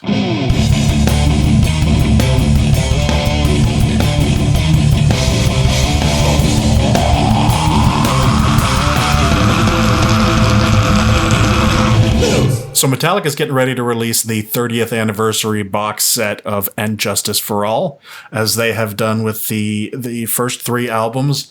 It's a massive box set with vinyl and a ton of CDs and DVDs, and I think didn't the Master of Puppets one have a cassette? No, yeah, maybe it did, and I'll have to look at it again. But they had buttons and just all kinds of stuff from that period, basically. Yeah, so I'll be getting that. So, am I right in my recollection that this thing is close to $1,000? No, like it's 100 and change. Yeah, 150 maybe. Oh, I think you're thinking of the Guns N' Roses. Yeah, I think that. Oh, Jay, you're thinking of the one that comes with a bass guitar. There is none that come with a bass guitar. Yeah. For $1,000, you should get James Hetfield's mustache. Yeah. And he should drop it off at your house. Yeah. I think it's like 130 actually. It's not too bad. I ordered it. They're very quality box sets, and if you want to know more about Master of Puppets or whatever it is than you ever wanted to know, it's all in there. And I'm gonna wait and see when you guys get it, and if there's any bass on the album, then I may consider getting it. Yeah. You can listen to the remaster of Dyer's Eve, right now and some other stuff too. So I'm with you on that one, Will, too. I'm holding off until I hear it. you're wrong. You're not wrong. That Where- sounds like one guitar and a drummer to me is the record. That's still a good record. All right. Doesn't matter. Jay, where can you hear that? Like, is it Spotify or is it I'll send it to you. YouTube or something? Actually, the fastest, easiest is go to Metallica.com and go to their web store. And under the actual product itself, you can listen to it. Plus, there's also, there might be a live video there from Mountain View, which is the other thing. These all came with DVD concerts from the eras too. So, And like Yeah, I man. took. Oh, go ahead. Sorry. man. Go ahead. No, go ahead. Yeah, I mean, I'm stoked about the Injustice for All release. That's the first Metallica album I really got into, so I'm happy they're going to have a remastered 180 gram LP. I'm not a super fan of the box sets. I mean, I just talk about Fall of Afrafa, but there's only certain ones that I would get because I just won't listen to all that extra stuff. So I'm just in for the album. Because that's what I'd throw on. So I'm glad that they offer, variety so that if you don't want all the bells and whistles, that you can just get the record. Mm-hmm. So you can just buy the remastered record? Yes. oh sure, yeah, Yes. Okay. And the same with the other ones too.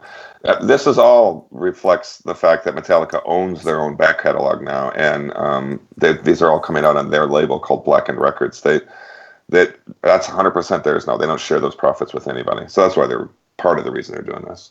Yeah, I'm hesitant. As much as I love this album, there's just too many swirling stories about what happened in the recording sessions. Yeah. And too many denials. And I don't care. I just like the album. yeah, no, that's great and all, but I don't want to hear someone's shitty ass snare drum pouncing in my ears because he was such a fucking prick during the sessions. It is harsh. It is harsh. And I don't know who's telling the truth about what happened with the bass, but the drums just sound like shit. Yeah. They sound terrible. Here's the thing. I agree with both you and George 100%. I know it's foibles, but I also like it. It's just whenever you play an instrument, whatever your instrument is, if there's someone who has it a certain way in terms of how it translates and you don't like it, it's just never going to stick with you no matter how. Jay, I'm sure there's plenty of albums that you like, but you're like, God, the guitar tone is just terrible on this. And Hey, it John, drives you does it nuts. sound like this? A little more clanky. That would be Saint Anger. Saint Anger. That's right. Yeah. My I son's totally with agree with you, John. A snare pad on the bottom. I mean, Jay, it's like you talk. Fretless bass doesn't bother me, but I know for you, you're just like, oh God, if I hear another fretless bass, I'm going to just tear my eyes out. So. Do you think the I don't even remastered? like know when they're out there. Go ahead, Markisan. Do you think the remastered version will be any better though? I'm more concerned about the remix than I am the remaster because half the time they remaster these things, you know what they're doing? They're just raising the levels. Yeah. And they're just lying. I'm more concerned about the remix and are they going to actually pull some stuff out? Are we going to be able to distinguish the guitars from each other and stuff like that? Well, they didn't remix it. It is purely remastered. Yeah, see, that's why I'm a little apprehensive. So does it sound the I same? will say this: go listen to the Dyer's Eve. They did. There are some improvements there. I think that there are a lot other issues with that record production, other than just the drums too. I think there's a lot of problems with it. But honestly, I think that the whole production is a fucking shit show. It is. But the thing is that when it came out, you didn't think that. I didn't notice it. So it's like I did. We've just you did. Well, I did. You know what it so is? you should definitely not buy it. But for me, But I do want it. The thing is, I do want it. It's just my issue with that period, specifically in the early 90s, mid 90s, there was popping bass pedals were just all over the place. Yeah. Everybody was doing it, and it was drowning out the actual bass playing itself. And it was changing the way some albums should have actually been recorded, and that's my issue with it. Actually, you mentioned that in the thread that we have going, and I was glad you did, John, because I listened to this in headphones recently, the non-remastered version, and that's 100% true. Those bass pedals, that's the representation of bass on that record. And he's not the only one who did it. A lot of drummers did it back at that period. This was before triggering came in and just ruined everything again, but. Yeah. It just doesn't sit well with me, and I don't know if the in production studio guys telling the truth about what happened and how it happened, but if it's even remotely close to the truth, it's like one of the biggest dick jobs in the history of music, or at least in metal, it is. Yeah. For me, no matter what that was, I will poke fun, but that was my first Metallica album, and I will always love it. Yeah, I saw No that matter tour. what. You know, it was awesome. Me too. You know, it's just Matt, how old were you when that came out in what, 89? 3. 1989, I would have been 11. I was close. Wow. Oh, no, it's awesome. I mean, I started listening to metal when I was about 10, so it's around the same age. So that's cool. Yeah. Yeah, I'm with Matt. I mean, when it came out, it was my first Metallica record, so I have a fondness for it. It doesn't really matter about production to me as much now because obviously I know a lot more about metal and I have a more sensitive ear. But back then, it didn't matter. I was just really into the music. So Markisan, did you immediately go back and buy Kill 'Em All, Master of Puppets, and Ride the Lightning? I don't normally go back and buy those reissues right away. No, I'm talking about at the time back in 1989 when that came out and that was your first Metallica when you're like, hey, wow, this is really awesome. Did you go back now? Did you go back in 1989 and buy the older stuff? Yes, sir. Yeah, okay. Definitely. Yeah. As soon as I heard that, I had to get the rest of the records. That's such an interesting perspective, though, too. And we've heard that from other people. And my point being this, because I was on the other side of that fence, which is like, Kill 'Em All was my first one. And so there was some of my responses to Injustice for All were like emotional. Like I was like, this, like, what's happening to this band that I love so fucking much, like, and that's a funny thing for bands, depending on which direction you came at them from. And because I did sort of feel like, also you have to remember, like, even with Master of Puppets, nobody like at my high school was listening to that. Yeah. And then all of a sudden they were fucking everywhere. And that's okay. It's just, it's frustrating when you're like, but trust me, dude, this is not the best thing they've done. And everybody's going ape shit over this. It's a weird thing. That's the Black Album. Yeah, I was going to say, Jay, Black Album. Growing up in the Bay Area, because I was in San Francisco, during this whole period, and I remember that it was somewhat big because of the MTV Play for One. Yes, that's what did it. Right, but when, like Will said, when the Black Album hit, it literally was like remember. I don't know if you guys ever like Robin Williams used to make fun of the joke. You remember the Tripoli line of death? You will not cross this line of death, Gaddafi. Do you guys remember that at all? No. Yeah, okay. I'm shocked you don't remember that. Seriously, do you guys watch the news? Anyway. What the fuck? Anyway. Metal Church wrote a song called Line of Death. Thank you. Anyway, there was this line of death. You'll never cross the line of death. There was a line of death over that album when the Black Album came out. It literally... So to me, Injustice for All was great, but it was still more of a fan album than it was every douchebag in a fucking pink Izod and those Doc boat shoes and white khaki pants we're listening to, which is what happened literally when the Black Album came out.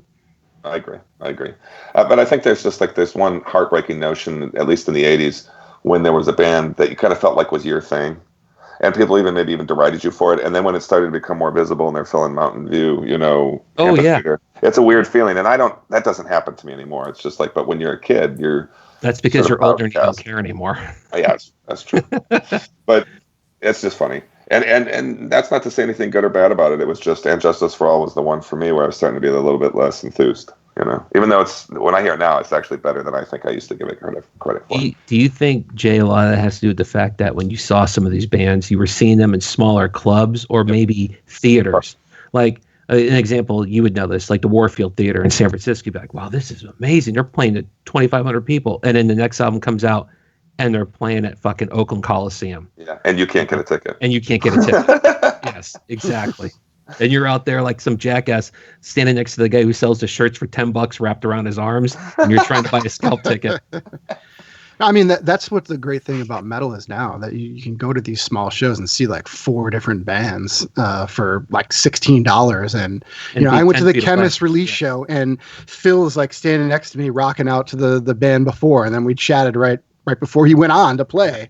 So, I mean, I love that part of it, the personal touch of metal. So it's kind of hard when a band gets really big and then they play stadiums. I avoid stadiums. Iron Maiden's an exception because I had never seen him. Like I said, I saw him last year. But other than that, man, there's not a lot of bands that I would see in a big place. I just saw what might be my last Slayer show. They're going to do some more dates. And I saw them where the Sharks play, and that's the biggest arena I've been to in a while. Mm-hmm. Yeah, but it was Slayer. You're not gonna fucking not go. Yeah. See, I saw Maiden on their, what was it called? The Somewhere Back in Time. Yeah. What was that in the mid 2000s or whatever? Yeah. I saw that at in Toronto at the oh god, where did the Maple Leafs play? I can't think of the stadium, but I saw them there. So that's one of the few times I actually really enjoyed being in this cavernous place because there were so many Maiden fans there. I was just like, fuck, there's like 20,000 of us in this one building. We're all gonna die together. Yeah. Yeah, it's like those bad guys on Metalocalypse. They gathered you all there so they could blow the place up. Yeah, well, you know what? That was cool as long as I made it to the part when he says, "Scream for me, Toronto," and I was like, fuck, yes, now it could all just end.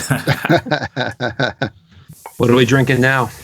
Surly Darkness 2016. What is the monster? It's a Cerberus, actually, the three-headed. Nice. I love that beer. My better half is from Chicago, so when we head back, which we don't go back as much as we used to, we drive sometimes so we can spend some time, out in Maryville, whatever it is, where Three Floyds is located, because we bring a ton of beer back when we do it. So, right, yeah, we're gonna make another trip. What is the name of that town? I don't know.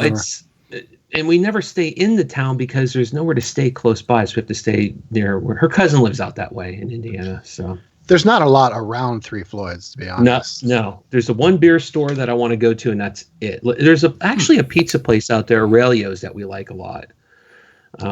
Right. It's Munster, Indiana. Munster, that's it. Yeah, I couldn't think of it. Interesting. Yeah, it just came to me. Yeah, you're right. There's literally nothing there. And amazing, for nothing being there, it is a royal pain in the ass when there's traffic to get down that main road. That's true. Yeah. It's just bizarre. And Three Floyds is always packed, especially on the weekends. You got to go on a weekday. We do. We go usually, we'll drive out we'll leave here on a Wednesday, so we'll get there on a Thursday, and we just roll right up when they open. And even on a Thursday, there's about 60 people standing in line. Because they're dividing the time to buy or to go into the restaurant, one of the two, So it's Three Floyds, Jay. No, I forgot where it is. It's Munster, Indiana. Munster, Indiana. So it's just outside of Chicago. It's like maybe 45 minutes from me. But the restaurant is great. You don't really need anything else around it because the restaurant's really good and the beer's great, of course. We got there once and it was full and the wait was long. And Jen says to the guy, we just drove like 10 hours to get here, and we don't have much time because I got to do something for my dad who just passed away. And this was all true. Mm-hmm. The guy said, "Give me 1 second." He literally found a spot for us at the bar. And I was just like, oh my God, we're going to sit at the bar. This is going to be awesome. Not because it was any holy grail, but it was just cool to sit at the bar, in that place because it's so small. Yeah, so it is pretty small. And the guy was very cool about it. He didn't have to do that. So, and it was true. We literally drove 10 hours to find out we couldn't get in. So, jeez. Yeah. Hang on. I just met the owner, one of the owners, Nick, because he did a comic book actually with a friend of mine named Brian Azzarello, who's pretty big in comic books right now. And they did a book called Alpha King. And nice. It's got all the characters and stuff from the different bottles. And it's just crazy. Well, let me tell you, I'm sure if you listen to the podcast, you heard our interaction with Todd, the newest, or one of the newer members of Three Floyds. And let me tell you, it really was funny when he talked about Jay's scarf. Yeah, it was. Actually, I will say this, that of the whole thing we did that whole weekend, that was probably in my mind the coolest thing we did because it was the most laid back. And we were drinking some big beers. That and the time we hung out with Adam in the hotel room. That was a lot of fun. He pulled out the guitar and everything. And nice. Yeah. Did you do the tour of the brewery? Because that's actually a really well done tour. No, but when we go back, I want to do both tours. I'm assuming they do a tour of the distillery too next door. Yeah. Yeah, I'm pretty sure. Yeah. Mm-hmm. Yeah. So. But yeah, Surly Darkness. This is one of my favorites, actually. Yes. Beautiful. Tastes good. 2016. You never know. Nice. I've got. I grabbed a barrel aged one from last year. I'm going to sit on for a while. Yeah, you should. Yeah. Let that heat just kind of slowly go away. I would like to go to the Surly Festival. I think it's like It's soon. I know Chemist is going to be there now, but I'm going to be out of the state, so I won't be able to go. It'll be the 29th. 20th, 29th, I think. Yeah, I'm traveling, so I can't go to it. And I have a friend who lives in Minneapolis, too. So nice. Perfect time. Now you have maybe two. next year. That's right. Yeah, exactly. Oh, you guys there, too? I live nice. in Minneapolis. Yep. Oh, awesome. Oh, I'll have to go there sometime. We can hang out. Oh, yeah, for sure, man. Absolutely. The We'll go to thing I like Hammerheart. about the thing I like I've been about to Hammerheart, Minneapolis- actually. It's awesome. Nice. That's awesome. Although I wish they wouldn't do as many smoked beers. I wish they would do something a little Heresy. different. All right. Well, you're not Will's favorite friend anymore. No, I don't think I was ever in with Will, but We've all been in Will. Yeah. Trust me. So warm. If Will wants you to be in, you're in. I love the smoked beer. I really like it. I just wish they would do something else besides smoked beer because I think every single one is smoked. We don't drink Jester King then. Is that one they do? They're a lot of their beers are smoked. Yeah. Okay. They're good And sour. and sour. Yeah. I hate sour beers. That's not even beer to me. Yeah. I'm not a big fan. Me either. I don't consider it beer. I get one every once in a while. I know. George, do 2 more of those for me, please. Thank you. Thank you, sir. May I have another? Army out to go. Actually, I think I was around the only time Will actually really enjoyed a sour, and that's when he and I cracked the Dissident from I don't know how many years back. That's one of the few you actually sat there and said, this is actually pretty good. No, there's when it's just a hint of sour, what I found out is that if it's soured by Brettanomyces yeast, which is it's an acid producing yeast, I enjoy them. If you throw in all the lacto and the pedio bacteria that creates or if you do all three and then it's just super sour and your pucker factor is even your asshole is puckering, then you're like, man. Yeah, I don't know what Will's talking about. If it tastes good, then I like it. There you go. Yeah, exactly. Well, Beer nerd alert. yeah. Well, he said puckering, so that might mean something else too. So, All right, so let's move on to the second news item. yeah. Well, the first one was pretty controversial, just in general, because it's Metallica. Yeah, So. anytime Metallica comes up, it's going to be a while. Shit show. So yesterday and today, there's a Dio auction happening where you can go and spend your hard-earned money on stage-used items and personal effects of Ronnie James Dio. I would have liked to have done that. I know Jay threatened to do that, but the face he's making is telling me he did not.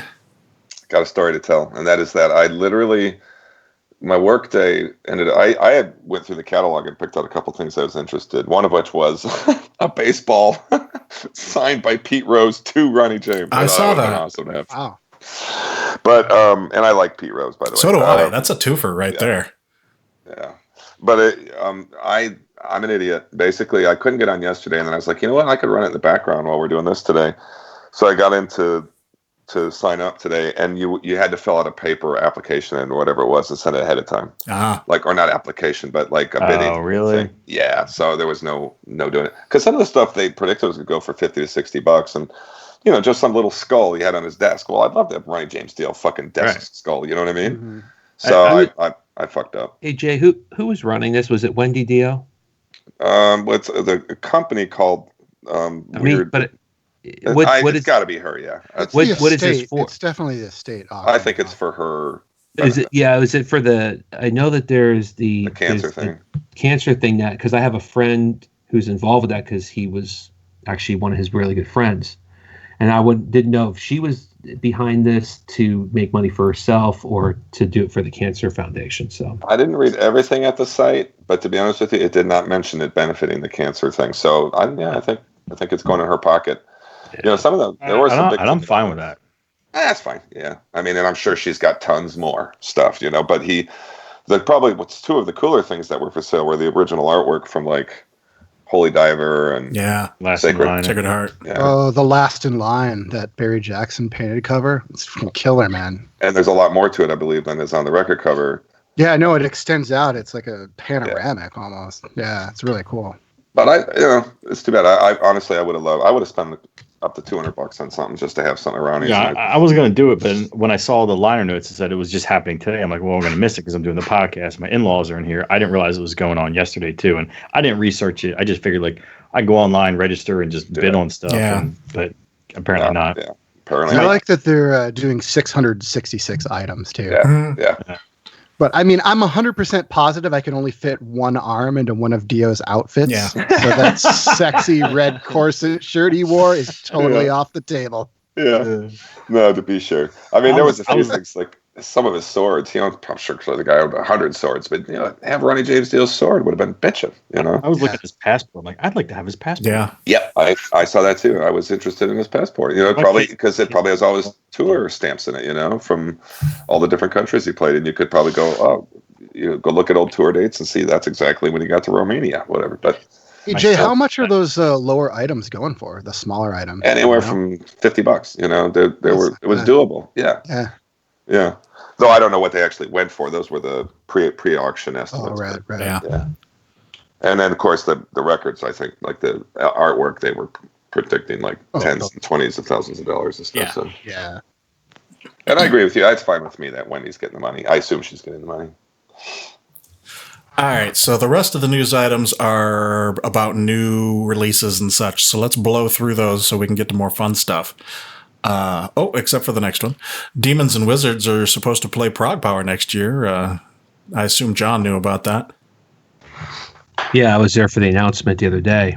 And I guess this is kind of a big deal because if you like power metal, I think this is their first U.S. show, is it not? Am I correct in saying that? I don't know, but it makes sense. And there's a record coming out too, by the way. Yeah, they only put an album out every gazillion years, it seems like. But I'm looking forward to actually seeing them next year. So I'm not a fan or anything. I just want to see them on stage. So yeah, I think they're playing Wacken as well cool. next year, which probably is a little bit less surprising than playing in the U.S. But I will definitely check it out. I know fans have for years been trying to get them. They've been bugging Glenn to bring them. I don't think it ever worked out because those two bands they tour plenty enough as it is. Yeah. So. Is Blind Guardian also playing the fest then, do you think, John? No, they played 2 years ago. Yeah. So Hansi's coming literally just to do this. So. Yeah, well, I mean, that happens a lot at the fest. I mean, that happened this year. A couple people showed up that I didn't expect were going to show up just for a song or two. Cool. Traveled long distances, too. I mean, the lead singer from Fate's Warning showed up to sing one song, and he lives in Barcelona now. So. Oh, cool. Yeah. Chris Poland showed up to play with Redemption, which was very cool. If you know who Chris Poland is, the original guitarist in Megadeth. Yeah, and they actually played Megadeth. They played Peace Sells. Nice. Funny, it actually sounded better than Megadeth. So and be on the lookout for John's Prog Power episode coming soon. Yeah. I'm not really into power metal myself, so adding I'm not either. Wizards doesn't really do a lot for me. But I mean, if I was near Atlanta, I'd probably still check it out because I like Sorcerer, I like Caligula's Horse. I saw they were on the bill, but I only really like a handful of power metalish bands. I don't like any. I like really literally 3. But the simple fact is, I like Blind Guardian, and I do like some Iced Earth. And it's a rarity to see. I'm all for seeing a band if they're rare in terms of coming to somewhere. Like what we watched bands probably at Death Fest when we were all together one time. We probably maybe didn't care about, but hey, wow, this band's here. Let's check them out. Let's see what they're like. I agree with you. I'm not a big power fan, but I think I'll watch just because it's very rare for the States. It's a rare thing. What are the prog bands that are going to be there? You know? Threshold is playing, which is kind of cool because they never come to the States ever. A band that everyone's really excited about, Seventh Wonder. They're all right. I mean, I'm not big on. Can I rephrase that? A band that everyone else is really excited about. yeah. I mean, the prog band that I'm really jazzed to see is coming to Psychotic Waltz, which is pretty rare. I didn't think that they were going to play there, but they're an older band, from the 90s. That was pretty instrumental in forming the genre. So let me just take stock of that. An older band from the 90s. Yes. That's where we are now. Yeah, that's exactly where we are. But I like some prog, but a lot of it to me, I instantly think when somebody says, "Hey, check out this prog band," I instantly think of 70s style keyboards. And you would be wrong. Point taken. Yeah. I don't need any okay. Moog in my metal. Back I just away don't. slowly from John. But I mean, I do like a lot of bands. I love Persephone. You know, the older Opeth. I mentioned Yashira. I really like. Yeah. That's you're so- just answering what my response is. It doesn't always have to have Right. Hammond organ or both. doesn't. Yeah. It doesn't, but a lot of them do, and it's almost like I don't know why they're called progressive. They should be called regressive. Well, most 70s prog is regressive. Yeah. So Have you checked out? Hey, Markisan, have you checked out one of the pod favorites, Perihelion Ship? Yeah, I did actually, because you guys interviewed them. I listened to that band. It didn't really do that much for me. did you listen again? Hang up on him. Hang up on him now. This is a monumental moment in the podcast because we had to work with Will, and he on his own kept listening, and one day said, "You know what? I mean, I always liked the music, but now it's starting to really click for me." Yeah. With Well, the the second record cracked it. it took a while, but he's driving the What's period. funny is now that I go back and listen to the first record, I love the first record. Where before I was sort of like, "What do you guys? Why do you guys like this so much?" Like, I don't get it. You finally crossed me, that bridge. It's good. You know, it's just not a record that I would keep coming back to. It's not that I didn't like it. It just was. It was fine to me. You know, I recognized the musicianship in it. Jerking You know, the penis. but Yeah, I was gonna say, you're lucky Yanni's not around. Jay is my bitch. I would call. Yanni's always around. Yanni's Yeah. always. And I would call them friends of the pod at this Yes. point. It's just we have a kind of a spiritual affinity with those boys. Penis. Yeah. I also, also just talking about rarities, I do want to drop real quick and say the rarity coming up in December is Triptychon playing the Celtic Frost set. You guys. no, that's what I'm talking about. Yeah, So by the way, excited for Luch hit me up just yesterday or 2 days ago, like About the asked hotel about thing. media passes the hotel. I'm like, I don't think it's out yet. And Albert said he would get it to me when he gets it to me. So I can't. Are you going? I thought you weren't going. No, but he's asking me because I know Albert better than he does. Mhm. Yeah. Actually, he You are doesn't go Albert between. at all. But yeah, No, but you set it up last year, and so you've got. I did, and I'll do the same thing for you guys this year. It's just that the media pass link is not up yet, and he hasn't told me about the hotels yet. And it's Oh no, dude, and I think Luch is very organized, and so I think it's frustrating him that Excitable. he can't. Yeah. When one calls to mind the way you organize your hotel room, and so I mean, he just wants to dot these I's and cross these T's because he reached out to me too, and I meant to ask you about. Jay, will you guys be staying together? Is it the snoring you're worried about? Oh no, not at all. don't worry, you're going to listen to death metal on Spotify not all night long. Not You will that hear this. either. We are though. We are. I just want to let you know that you're going to be at the mall at the Yankee Candle store. Luch, I love you to death, brother. Just had to bring up the Yankee Candles. John, Travis Burkholder, my friend, he's gonna be there. Luch is gonna be there, and we're gonna share rooms and stuff. Yeah. And we're gonna hit Fluids. the rainbow, stuff like that. And fluids. We're gonna hit the rainbow. We're gonna try to hit Monkish Brewing while we're there. But yeah, I assume there'll be at least one trip to Yankee Candle. Oh no, it's going to be your hotel room for like the whole weekend. What's your favorite scent? You know what? Whatever Luch is the Don. He makes the choices. Italian musk. Just real quick. Italian musk. I don't think anyone can understand what it was like when Jay and I showed up into Will and Luch's room. We opened the door and we both looked at each other. What the fuck is that smell? It was like I don't know if you guys ever go get a massage, but it was like walking into a massage parlor. Really, I it was was just like expecting some new age music to be playing or something. exactly. Yeah. It's September. I just now am finally getting the smell of that candle out of the studio from mid-year. Jay, you should just get a burrito scented camera. Yeah, well, yeah, for sure. Or eat a burrito before you go into the room. Now that might be That's why dangerous in there's a front of an candle, open by the flame. way. Well, and we kid, of course. I mean, he knows that I know. actually stay in pretty good touch with Luch, and I'm looking forward to seeing you, buddy. Can't wait to have you out here. All right, let's move on. We're gonna be here like into the wee hours of the morning if we don't hurry up. I'm gonna have to go to dinner soon. We'll get you out of here. We'll get you out of here. All right, so Behemoth released a new song called "Wolves of Siberia" from their forthcoming album, and I will just say this: Yeah. I love both songs. I think they're great. I think they played Wolves of Siberia live. They did. They did, yeah. So that was a preview when they played it live when they played with Slayer. Yeah. Here. I'll say this: mark my words, this record's gonna fucking be great. Dude. oh yeah, Nurgle and Friends. yep. Is going to knock off Yob for your topping your list. Based on these two songs, it has all the potential in the world to do that. And actually, Yob is not my number one anymore. Oh, It's still there. It's still way up there, but there's something I decided. The Yob record's good. I have that on vinyl too. I dig this Behemoth track. I watched the video, which is basically a wolf attacking a woman in the woods.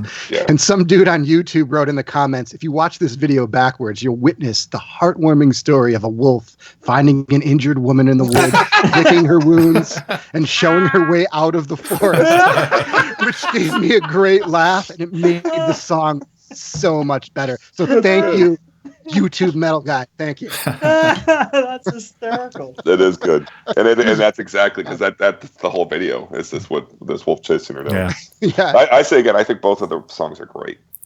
Hate Eternal released another song from their forthcoming album. It's called "Nothingness of Being." That was also a good track. I liked it. Agreed. Yeah, I like this track, but it I feel like you could put this thing on Morbid Angel's Kingdoms Disdained record, and a lot of people wouldn't even know that's a difference. Yeah, Interesting. I'm okay with that. It sounds exactly, and that's fine, but it was this weird, like, wow, that's just like Morbid Angel. Bloodbath also released a new song from their forthcoming album, "The Arrow of Satan Is Drawn." The song is called "Blood Aside," and the album is coming out on October 26th. I thought it was all right. I mean, in terms of Bloodbath, I prefer the Michael years, but it's cool. Yeah, I definitely. It sounded a lot like it's that HM2 pedal that it had that harken back to the old Entombed. Obviously it's Swedish death metal, and it sounded like Swedish death metal, but like even more so, it sounded more like the old school '90s Swedish death metal. But this had like Jeff Walker on it and like two other guys on it, two other famous death metal singers. A guy from Jeff Walker is from Cancer. Carcass. Carcass. Sorry, Carcass. And then the guy from Cancer, and then someone else was on it. Yeah, with vocals. I like the guitar tone on that track, but there was a lot of riff switches in the song. It felt like I wanted to linger on one riff for longer. So it didn't do as much for me. It was a little too frantic for me. Mm-hmm. Then we have Arsis getting ready to release their new album Visitant on November 2nd, and they released a video for the song Tricking the Gods. Again, I thought it was all right. I don't know, I think I might like the earlier stuff a little better, but I'll reserve judgment until I hear the whole album. Then this one I was really excited about, and I know at least a couple other people that are excited about it. The Ocean, they're going to be releasing Phanerozoic 1, Part 1, a Paleozoic on November 2nd.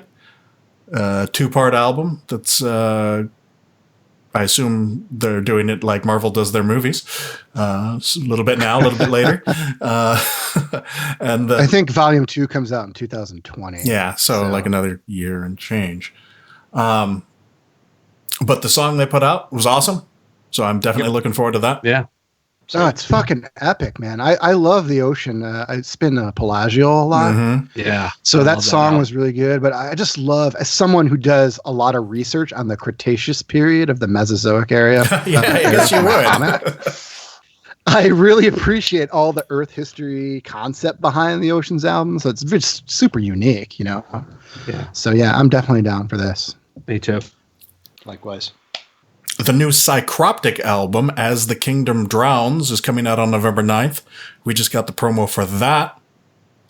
And, it is what it is. I like it. Tech death is not really my thing. Again, it's just like there's just too much going on. I like to focus on a riff or something in the song that I can really grab onto. So I know a lot of people like this, and obviously you have to be pretty good musicians to play tech death, but it's not really my bag. Sure. Then there's Dark Throne. They're apparently working on a new album. There aren't any details other than that they've started working on a couple of songs, but I'm looking forward to that whenever that happens. Same. Yeah, black metal royalty, man. You can't miss that. Not at all. All right, let's get into new releases. This week's new releases, here they are. Spend your hard-earned money now. First one is a band that we've had on the podcast before from the UK, All Father, and their new album, And All Will Be Desolation. This is their second album, doom sludge type metal. A lot of hardcore in there. Yeah, it's very. The music is very doom with Tom's vocals being definitely with a hardcore background. It's a really nice mix, personally. Yeah, I saw Angry Metal Guy gave this 4.5, and the reviewer said this could be album of the year. I loved it. It's a freaking ripper from start to finish, man. It is. Yeah, Pummeling, kick-ass riffs. They have cool tempo changes in there. Man, I was surprised by the subtle variation in the songs and the vocals, too. There's a lot of variation in the vocals.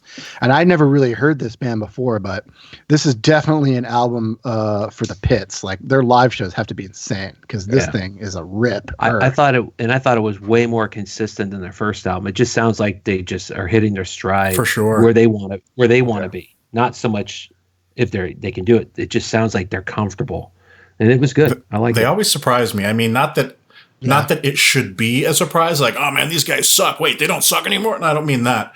I mean that you kind of think you know what you're gonna get, and then when you listen to it, it's more than you thought you were gonna get. And even the production sounded. It just everything seemed to gel perfectly on this album. So I don't know where it'll be if it's on my list. I have to listen to it more, but it's got potential to, I think, be on a lot of lists this year for not just us but everybody. Mm-hmm. Oh yeah, I think it might have the best riffs I've heard on a record this year. I mean, they're just really bombastic. It's awesome. Without being over the top. Right, exactly. It feels more natural, this album for them. Mm-hmm. So yeah, I'm gonna have to go back and check out the other records because, like I said, I have not really listened to this band. The first one's great. It's just I think this one's a lot better. Yeah, they just sort of stepped up their game on this one. And the first one is good. I mean, we thought it was good enough to have them on the show. So, Yeah. This next one, it may not be qualified for the year-end list, but it's worth a listen. That's the new Clutch album, Book of Bad Decisions. It's their 12th album, as Will throws me double middle fingers. Why don't you take this one, Will? God, where do I start? I love Clutch. Yeah, anyway, so moving on now. I love Clutch. Clutch goes through like these periodic changes in their sound. I mean, it always sounds like Clutch, but sometimes they're a little bit more bluesy. Sometimes it's a little bit more metal. Sometimes a little bit more just straight rock and roll. And this album to me is their last two albums, Earth Rocker and Psychic Warfare, were definitely more on the metal spectrum of their sound, and this one goes back to more. Yes, I know. And then this one I think goes back to more of the rock funk virgin. Yeah. Oh yeah, it's funky, groovy. It's a lot of fun. There's like a whole brass section in one of the songs. I mean, I love it. I mean, I love Clutch. I love this. This will have to be probably my top honorable mention because dare I put on Clutch? No. Will, put it on your list because you know what happens. No, I'm not putting it on because there's no way. I love Joel. Joel, if you're listening, I love you. But your new album is not that metal. I love it. Put it on. If George puts it on his list. I want you guys to put them on because you remember what happened? You remember when Luch put some of his albums on his list? It just gave me fucking free reign for 25 picks. Put it on, baby. Number one. Yeah, I don't think this shouldn't be on a metal list to me, but it's a great record. I love it. Why is this guy on here? Hey. Go the distance. I mean, do another list. Do a rock list or something. It's not metal. Yeah, exactly. This is pain. I love the song In Walks Barbarella particularly because I really love that cheeseball of a film. And then there's a new Barbarella comic that's coming out that I'm really digging. Nice. So I like that they do these kind of pop culture references in a lot of their songs, and I'm a big Clutch fan. I actually wore I have worn a work shirt with a werewolf holding a top hat, and I got a lot of compliments at the Rose City Comic Con that I just attended, and ended up being in a lot of discussions with metalheads about Clutch. So Nice. they always bring something a little bit different, and I love Yeah. that about the band. Fun, Yeah, really I fun. like how they always have some sort of like, dare I say, period piece in their album. So this one's Emily Dickinson, which was kind of cool. They did one about Abraham Lincoln and John Wilkes Booth, and yeah. They're also just workhorses, man. More power to them. It's album tour, album tour, album. They don't stop. And the thing I like about it, I mean, they're local to the DC area. They're from Maryland, Germantown, Maryland, I think. But Hagerstown, I thought. Right? Is it Hagerstown? I think so.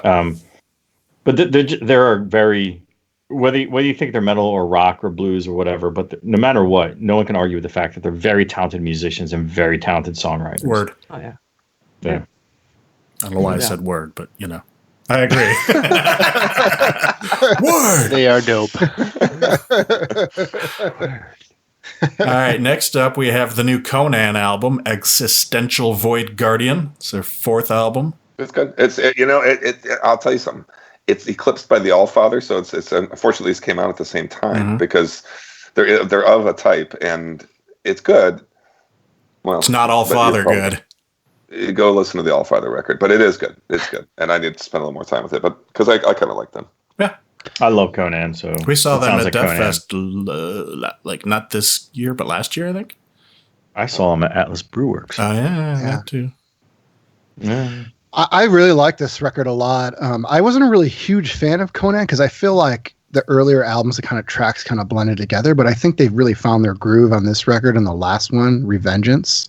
So they have that really recognizable doom sound, and they keep doing that on Existential Void Guardian, but they just do a little bit more on this LP than I've heard before, like more up-tempo stuff. And I love the video for Volt Thrower.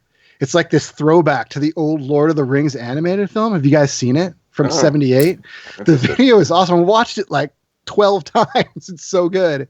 It's one of the best videos I've seen in a long time, I think. Awesome.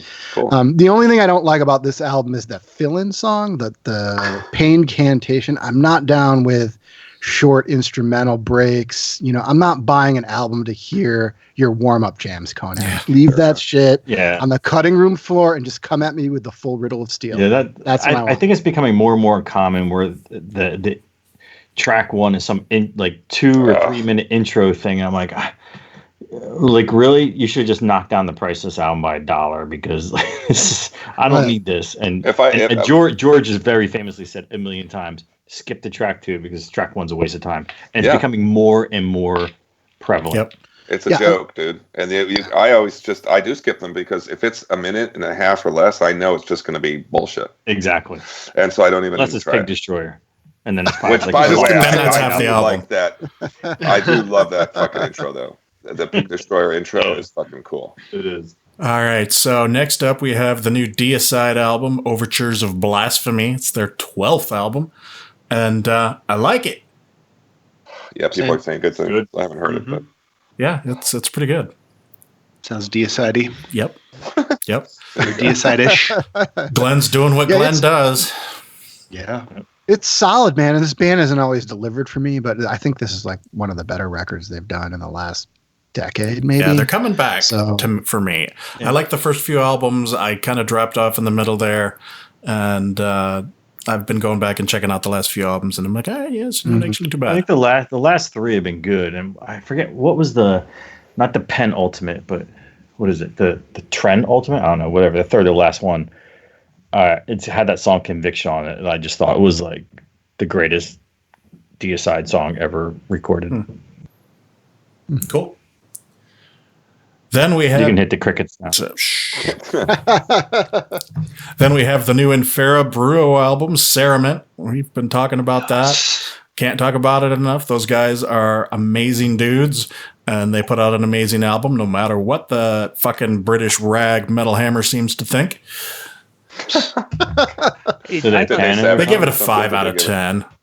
Yeah, it doesn't matter. Angry Metal Guy liked it. They thought it was good. We like it. Yeah, I like it. It's definitely... First of all, Of all those three, the only thing that matters is that we like it, because Of sometimes course. we like Angry Metal Guy when they agree with us, and then they're assholes when they don't. So Well, no, that's the relationship we have with them, Will. Though we bring You them know. when we like them, and when they don't, we trash them. Yes, I know. exactly. Yeah, I like Angry Metal Guy, but I mean, they've been their reviews of death metal albums, I think, have been way off. Yeah, they're all over So- the map in general too. That's the other thing. There's not like a consistent No voice there. Yeah, not Well, like because they have us. so many reviewers. But I like this album. I really like the slower parts more than the faster black metal parts. Like the song "Draped in the Sky," I think has a really cool groove to it. You know, I really dug that quite a bit. Yeah, it's a good album. I like it. Yeah. We need to get them down here and play at Atlas. Will. Yeah. I need to go to this Atlas. Yes, you do. Just doesn't say anything. He's just like, Yeah, Galen was down here for MDF. Talked to him for a bit. You're up in Boston, right? Yeah. That's not that far. Next up. Yeah, come. Sorry. Listen, hey, Markisan, come Yeah. to Atlas. Okay. I'll is tell you road what. Road trip. You have to buy a ticket. I will not get you in for free, but I will get you a free beer, because all the ticket sales go to the band. So I work there. I organize the shows. Okay. I pay for a ticket because all the money goes to the bands. But I'll get you a free beer, Okay. or 2, or 3, or 4. wait a minute, I'm not getting Awesome. years. Next up, the new Christian album, Scourge of the Enthroned, Brazilian death metal. I like it. Yeah, it's good. I do bought too. it. I feel like Christian is one of those bands that nobody really talks about, but they're always pretty solid. Like kind of a sleeper. Yeah, they're just death metal always band? there. Just like three brothers hanging out, Mm-hmm. making death metal. Yeah, I saw them a long time ago at Jack's. Is it actually 3 brothers? Yeah. Oh, cool. Yep. That's cool. Yeah, this is solid. I mean, I kind of feel the same way about this as I did with the Deicide album. You know, it's just really solid death metal effort. Yeah. Then we've got the new Pig Destroyer album, Head Cage. I dig it. Yeah, I like it. Same. I don't know that I would call it grindcore. At least not No, a I good think chunk so. of it. No. Same. Yeah, it's not. I mean, but it's. I mean, they evolve. It's still heavy as all fucking get out. I mean so I don't. The speed. It's okay that they took a couple fucking. They're in some of the lower gears on this one. I mean, it is one of the heavier records of the year already. Yeah. Yeah, it's interesting because when they came out with that single, is it Army of Cops? Army of Cops. That had the very much the new metal kind of Korn kind of groove in it, and then people were sort of or new metal groove, whatever it was, and people were losing their shit about it. Even I was like, whoa, this is a little weird. And then, but when you listen to the whole album, those few riffs where you hear that sort of new metalcore sort of tone or whatever in it is forgotten when you hear the whole album. And I like It's that good song too. It also fits into the record. It is a good record, and it's. I mean, it's not Prowler in the Yard or anything like that, but I mean, it's. I fucking like it. It's gonna be on my list. I'll tell you that. It'll definitely be on my Yeah, list. I love the bass tones on the record, and it's really good. It's really the well production's produced. awesome. Yeah, Yeah. it's really great because I'm not really big into bands who do short songs. Like I'm not a big fan of Nails, bands like that. But this, I was surprised by how much I really dug the tracks on here because it's very clear riffs on it. And that bass, holy shit, It's just really brutal, well man. done. Yeah, It's interesting you said about the production because I guarantee this was done in the basement of Scott Hall home in Bethesda, Maryland. Like they do all the producing, always have do all the producing and the recording in his house. This is wherever that may definitely be. this is the best produced record they've put out too. Yeah. By the way, I mean it is. It sounds. There's a level of professionalism to the production that kind of lacks on pretty much all the other records. Yeah, it sounds No, good. it's perfect for this album. I listened to it on headphones too, and it was me was too. great. I Really, take really good. I frequently take a longish walk after dinner in the evenings, and I do it to walk, but also listen to music. And it just I've got these Bose noise it sounds so good in headphones. Did you guys see the video that the lead singer JR and Blake Harrison, the noise sampling guy, they went on the mall, the National Mall in Washington, D.C., and they just stopped tourists and they said, hey, here's our new album. What do you think? It's pretty fucking funny. It's worth a listen or it's worth a watch. They have a strangely, and I'm not necessarily saying I agree with it, but they have this weird transcendent quality. And what I mean is, like, this is one of those weird metal records that, like, NPR reviewed and called it art. I don't know. There's bands like that somehow the more intellectual crowd latches onto.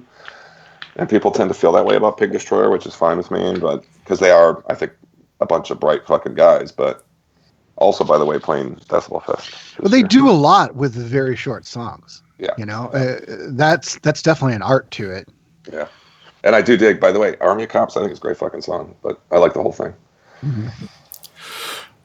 Next up we have The Skull and their second album, The Endless Road Turns Dark. This is Eric Wagner from Trouble. I think he may be the only Trouble person in the band now. No, somebody quit. there's the two guitar of them. player. The drummer quit recently. No, it was he had to. Yeah, so the drummer Oli, he's now high up in the Allagash. in Allagash. He's high up somewhere in the leadership of Allagash Brewing up in Portland, Maine. And but it's I forget his name, but it's Howitson or something like that. And one of the guitar players also original from Trouble. And Eric Wagner, yeah. And well, it's great. Everybody's been talking how much they like it. Yeah. Yeah, You know well, what? for those of us who've listened to it on the podcast, which would be everybody, but I listened to it today. George. Whole thing. Okay. Front to back. You know, it's. I got it on vinyl. So You did got I. it on vinyl already? Yeah. Amazon, released- 2-day shipping. It was awesome. Cool. Well- And I bet it sounds great on vinyl too. It does. It I dug sounds this better on too. vinyl. I like this. It kind of reminded me of Goat Snake a little bit, but I need to spin it a few more times because I only got to it like once, kind of previewed it, but I'd never really heard of this band before, so. It's kind of Cool. They're kind of like 80s Black Sabbath with a different singer. Like if they had hired somebody right after Ronnie James Dio, it's got that 80s quality to the 80s style doom, you know. Yeah. But like mid 80s, not early 80s underground doom, like, you know. Well, considering it's an amalgamation of all the different periods of Trouble that they've done, yeah. that they've done, yeah. So, It's strong. It's a really strong record. yeah. Both albums have been good. I like the music a Skull lot. has it. I think the music's really good. Don't go there. I think the vocals leave a little bit to be desired. I think Eric You Wagner trash really phoned it in. He was like, he's like, I'm not going to bother singing. I'm just going to talk through every song. But despite that, it's still pretty good. Are you like listening to like a bootleg copy of like The Skull from Trouble from like 1985? This is him singing. I'm going to do a song. And it's gonna be. I'm gonna sing. Okay, and this is how I'm way better than talking. so here's the key question: have you never listened to Trouble? Because nothing's changed in 35 years. It doesn't sound anything like the way he was all. He would sing every once in a while. He gets the high notes, and there he's singing, and it's good. And I like it. And So- like the second to last song on the album, he actually puts forth some singing. I'm just like, stop talking, dude. Anyone who's Well, listening I to think this it's podcast the- completely disregard George 100%. Or listen to the man talk. I will give George a little bit of credit, but I think it's misplaced anger. No. I mean, I'm not saying I dislike it. I just wish he blasphemy. did more. I'm like, I think what it is that the tempo of the songs are a lot slower in the Skull than they were on Trouble. So I think the vocal style that he's doing matches the songs, but I think they used to go occasionally faster when they were in the Trouble. Therefore, he had the more dynamic range in his vocals. That's my beef, is that he's got a good voice. I'm just disappointed that he's. I don't know. I mean, if I was going to listen to somebody talk into a song, it sounds good. But see, the thing is, it reminds me of the album Simple Mind Condition from Trouble, where he did the same exact thing. So George is making it sound like it's a spoken word album. It is. No, I think it sounded pretty good. I didn't have enough time with it, but it sounded it's still a pretty good album. All I'm saying is I wish he was singing a little more. he is singing. You just, I don't know what you listen to. A dude talking. But anyway, let's move on. Did you have like the news on when you were listening? It's like Lou fucking Reed over here, Like okay? Dan Rather. Watching like hurricane news or something? Smiley face emoji. So then there's the new Voivod album. Wait, hold on. I just gotta say, the Skull always has a very special place in my heart because they played at Atlas on Super Bowl night earlier this year when the Eagles won. So the Skull waited till the game was over to start playing, which allowed me to stay at home with my children to watch the game and then drive like a maniac to Atlas and catch 90% of the Skull set. That's a pretty good story. Yeah. Could you see them, Will, when they played? Are you being facetious? No. Yeah, I did. Yeah, sorry. Did you finally get the joke? Set. No, never mind. Was he talking between songs or just during the songs? Oh, God. No, George, he sings between the songs. Just kidding. Yeah. Jeez. All right. All right, back to Voivod or Voivod, whatever. Voivod, The Wake, their 14th album. It's good. I like it. I do too. I like it a lot. It's a return to their old form. It's weird how much this dude channels Piggy. It's crazy. Yeah. It's like scary, to be honest with you, dude. Because if nothing else, I'm like, there were two of these guys. Yeah, it's like more Piggy than Like Piggy. Yeah. Also, that first, I like the whole thing, but there are times there's places in it where it strangely reminds me of the more fluid and melodic parts of your average Mastodon record, and especially that first song. Like listen to it with that in your mind, and you'll catch what I'm saying. But it's really good, and it's a concept record, which, well, that's neither here nor there. But yeah, they did a good job on this one. Yeah, very good. And that'll be out next week. I just put it on there because we're not potting next week, so. And we all have heard it. Yeah, we got the promo, so. Yeah. All right, why don't we move on to Skullcrushers? Bum, bum, bum, bum. And this time it's going to be Jay, and he is taking on Led Zeppelin. I did no studying whatsoever, but I was a Zeppelin freak in high school. So, and I still love Zeppelin. I mean, I always have been, but having read biographies, watched various things, I just feel like there's not too much you can hit me. I don't know, but we'll see what you got. Can we start with one thing first, Jay? Yeah. Can you give us like your 2 or 3 favorite Zeppelin albums? Because this is always a big deal for fans of Zeppelin, which period they like. So I'm just curious what your like 2 favorite ones are by them. Well, they're from 2 different periods, but would be that's okay. Probably Zeppelin 1 and Physical Graffiti. Those are good answers. Yeah, I fucking love Zeppelin, man. So bring it. I do too. I was a huge fan through grade school, high school, and college, and they were my favorite band for the longest time. So yeah, exactly. And just there's not much they could do to tarnish their legacy for me. So what's funny for me is real quick is all the kids when I was in high school who wore the Led Zeppelin shirts were all like the stoners, and I always thought like, well, I just never got into Led Zeppelin. Like I heard their songs and the songs were okay, but I never got into them because like I don't want to associate with all those guys who are stoners. Because you didn't want to associate with me. Yeah, because like I want to associate like all the classic rock guys. Like I want to associate with the guys wearing all the Metallica and Anthrax and Megadeth and Slayer shirts. And like those guys, they're just like they're living in the past. They're just stoned out of their mind all the time. Sure. Yeah, fair enough.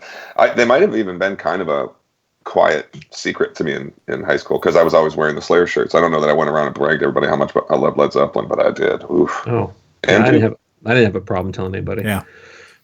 Fuck you, man. I love the fucking Zepp. Well, I'm a big fan of Zeppelin too. Yeah, I have been since the very beginning. My dad introduced me to them, and so. Well, come at me, bro. We'll start with Markisan. Okay, well, I started with a softball one because I didn't know how much you'd know. I'm sure you're going to get all of my questions, but before Led Zeppelin, the New Yardbirds. No, Robert Plant and John Bonham were in another band together. Yes. What was the name of that band? Yes, I love it. I know it. That's a hard. I know softball. It is softball. My other ones are way harder. Are you looking at the ceiling? Because it's going to be a shit show. Yeah. Did Robert? No. I'm good. This is more obscure than you think. But is Robert Plant? Did he use it later as one of his bands? He did. Yes. Is it Strange Sensation? No. Okay. I know he used it, but I can't remember what it was. So I honestly don't remember it. But I've Should I tell you? Yeah. Band of Joy. Band of fucking Joy. God Come damn it. on, man. I know, you're right. You're right. And actually, That was the Band my of Joy, softball. the Band of I Joy had no thing actually confidence. just happened. No, man. I'm gonna fucking fuck you up. But Band of Joy, that actually was one of the more recent things he did. So I should have remembered that. Yeah, that was my softball. So here, do I do all three or do I just do one? Yeah, do all. Okay. The first vinyl pressing of the album Led Zeppelin 3 in 1970 featured a quote inscribed into the dead wax. Do what thou wilt. So Yeah, what was the quote and who is it attributed to? You got who? Aleister Crowley. Yep. Aleister Crowley, which is actually how it's pronounced. And it's do what thou wilt. And it probably says... What was the second part of it, though? Shall be the whole of the law. No. Oh, wait. Do what thou wilt, shall be the law, shall be the whole of the law. It's not that? No. Is it love is the law, love under will? No. Do what thou wilt. Fail! Well, what is it then? Actually, I don't know. Mote be it. So mote be it. Well, that's their own fucking take on it. I actually have one of those pressings. You did good, though. I was surprised you got that right away. So. We'll keep them coming. Okay. There are 4 symbols that appear on the inner sleeve of Led Zeppelin 4, one for each of the 4 band members. But there is also a 5th symbol below the track titles. What is the 5th symbol, and who is represented by it? Peter, the manager. What's his fucking name? Peter Pumpkin Eater? Big fat fucking guy. Peter. It'll come to me. Got against big fat fuckers. I'll tell you that's wrong. Oh, yes. Okay, let's hear it. Oh, you're hitting me hard. This is good. No, I won't get it. It's Sandy Denny who did the vocal contribution to the Battle of Evermore. He just fucked my question. It's three equilateral triangles as a symbol for the Godhead. Sorry, that's man. all right. I'm enjoying this. Don't worry. I trust me. I'm going to get more right than I get wrong, so I'm not afraid of these famous last words. Yeah. Oh boy. Don't worry, Jay. I have all softballs for you. Perfect. His balls are always soft for you. Right. Was that everything, Marcus? I thought he only had one. No, that's Hitler. They're digestible. Yeah. Undigestible scrotum. You got Not another that one, or was that anybody it? wants to digest Will's scrotum ever. Don't be so sure. Not again, anyway. Except Jay. Yeah. Oh, no, I learned that lesson the hard way. All right, are we up to Matt now? Yeah. Go, Matt. All right, Matt. Let's go. Jay, you know how this starts. Let's do. What what was the first Zeppelin album I ever heard? And from that, what was the first Zeppelin song I heard? So I was surprised if it wasn't Zeppelin 4. For album, think obvious. For song, think logical. Led Zeppelin 4. And you're on the spot, Jay, because I nailed the Enslaved one. You did good. Well, I got the record right, I assume. I would say yes. You got the record right. All right. What was the first song? I like the logical hint because logical says rock and roll, but that could also be Stairway to Heaven because rock or no, Black Dog. Yep, got it. Yeah. All right. Logical choice being it was the opening track. So. Yep, perfect. So Markisan, to build on what you were talking about, those 4 symbols. Yeah. Right here. Who's who? Who does this one represent? That's Jimmy Page. Zoso. Perfect. Got it. Okay. Also, that record is sometimes called Zoso for no good reason, but whatever. Nice. Yeah, I've actually heard it called that. And why is that? Just because that symbol's on there. Okay. I think it just stuck, yeah. It's actually a self-titled record. It's not actually called Led Zeppelin 4. It's just called Led Zeppelin. Yeah, it's untitled, yeah. So people just reached for names, and that's the only other word on there. Like the Black Album isn't really titled the Black Album. To be sure. Just called it Steam pile of shit. But Black Album's shorter, so. Or the Black Album. I'm feeling a little better. And I will say those are softballs, but keep them coming. So, actually, all of mine would probably be softballs.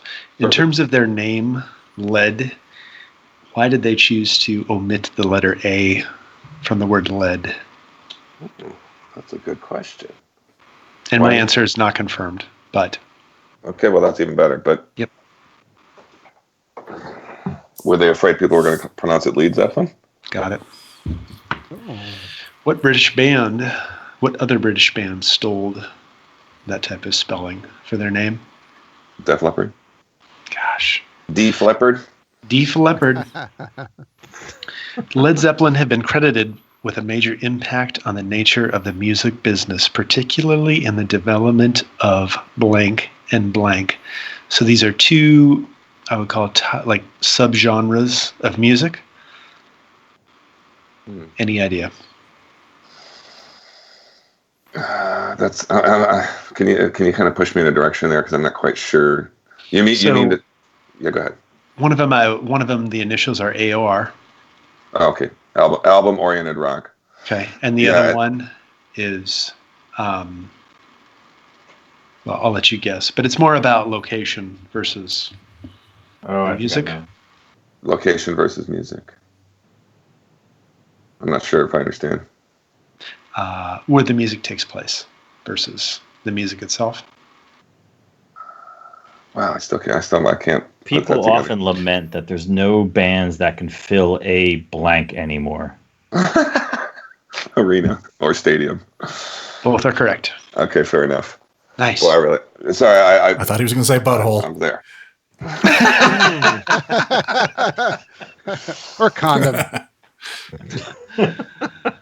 What was considered to be the long play single that took the throne from Stairway to Heaven? And because Stairway to Heaven was the first big 7-minute single. We're supposed to be asking you questions. No, but let's see if you guys can guess this. Just think. Like, what was a big, long, popular rock song? From somebody else. From somebody else. Hotel California. No. It was before that. Oh, before that. Okay. Before Freebird? No, Freebird. You got it. Yeah. Play Freebird, dude. That literally was the next big, epic, longer than 3-minute single that did well. And do you know what that means in Radioland? Freebird? Bathroom break. Sorry, I'm confused. So, is Freebird a band or Skinner, song? man? Or? The Skinner, dude. If I leave. Woo, Skinner. You got any more, Matt? Nope, that's it. You did All great. right. John. Good job, Jay. All right, Jay. I need you to put on your KISS thinking cap for this I'm first. all over it. Keep it simple, stupid. This is, you'll see where I'm going with this in a second. This is a question I asked you similar to KISS. I might have to name a song that's not about sex. Which one of these songs is about sex? You have 4 choices. Here we go. Custard Pie, Black Dog, The Lemon Song, or Trampled Underfoot. Is or isn't, did you say? Which one is about sex? And it could be 1, 2, 3, or 4. It could be any combination. They all are about sex. You got it right. You remember my KISS question? Which song did KISS not sing about sex? Yeah. Did you see when they received a Kennedy Center honor or something like that, and Jack Black gave the speech? I didn't see it. They were there. Yeah. It's pretty funny. And anyway, he says, and he came out and he gave this great speech where he truly, obviously loves Zeppelin. But one of the things he says, all their songs are about sex or Vikings having sex. And that is very true. Okay. I don't know if it's a softball, but let's see how much you know about them. What is the name of Led Zeppelin, or what was the name of Led Zeppelin's private jet? Yeah, I do know that. The jet that they just flaunted in all their pictures. Yeah, it's the. This is long before Iron Maiden had a jet. No, but it's like the Pleasure Cruiser or something like that. It's kind of ribald sounding. Am I wrong? Like it's a little bit. The flying penis. There was flying and there was a lot of penis on that plane. I know I can get it, but I confess I need a hint. It's one of those things where it's like there on the tip of my tongue. All right. The only hint I'm going to give you is that Penis is on the tip of your tongue. Just a tip. Penis. It's similar to a band name from the Bay Area.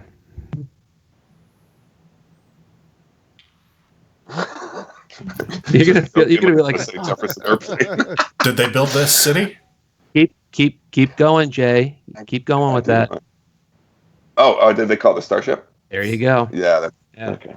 All right. We built this city. We built this city on rock and roll. Rock and roll. One of those moments. That was it's funny because that was the first album I ever listened to. I asked my dad, I was like, I want to get into rock. What should I listen to? And he gives me that. Knee deep in the hoopla. So I listened to it over and over. Is that the last time you ever talked to your very father? first album ever. Like Yeah. I spun it all the time. So I know I got all the lyrics. I got 2 words for you, son. John Denver. Brace yourself. All right, Jay. This has to do with the film The Song Remains the Same, which actually is also the Madison Square Garden show. But Robert Plant has talked about there was quite an embarrassing moment in that show that he kind of somewhat regrets saying or doing or being involved with. Do you know what that is? Is it something he said? Yes. That's it. Does anybody remember laughter? Yes, he just is embarrassed that he said that. It was an ad-lib moment during the show. All right. Which probably went over big in 1970s New York, by the way. Yeah. Like, woo! Led Zeppelin rocks. Yeah. All right. Couple more. What is John Paul Jones's real name? Oh, fuck. I knew somebody was going to ask this one. Well, yeah, because no, John Paul we Jones said it in the has been like our meme thread for some reason. Yeah, and it was this. My answer on the thread was Jonathan Paula Jones, but John Paul George Ringo Jones. Honestly, that's one I've known, but I can't remember. I'm sure it's Jonathan something or John something, but I don't remember what it is. Yeah, John Richard Baldwin is his real name. All right, last one. Maybe this is hard, maybe it's not. Before John Bonham, can you name this drummer? There was a famous drummer that Jimmy Page actually asked to join the band before John Bonham, who actually was a member of some pretty big name bands and a pretty big drummer in general. Mm-hmm. It wasn't Keith Moon, was it? No. However, Jimmy Page has played with Keith Moon, but it's not Keith Moon. Okay. What is it? Somebody I know? I would think you'd know the name, yes. But not necessarily associated with bands that I love and like and stuff that you know of. You might, maybe. I don't know. I don't know what your classic rock. But it was before John Bonham. He was asked before John Bonham. Asked before John Bonham. I mean, if you know the history, Jimmy Page asked a lot of people to play at that point before he settled on the people he brought in. I'm sure it's not, but I'll make my last guess. Ian Pace. I'm sure you know I love him, and I would have known that. It's not a bad guess, though. I'll give you a real quick hint on the bands. He was a member of both Journey and Jefferson Starship. Oh, Keltner? No. Who? Ainsley Dunbar. Ainsley Dunbar. Yes. Yeah, I do know the name.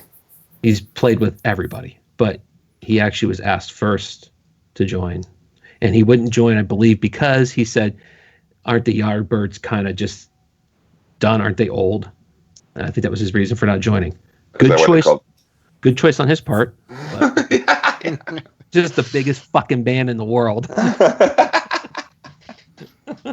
right. George. Will. Oh, Will, excuse me. I think mine are all softballs. Perfect. I need to feel a little better about myself. How do you spell Zeppelin? Is that true? Is that a real one? That's a real one because I it's got funny it completely wrong. I spelled it. You spelled it wrong?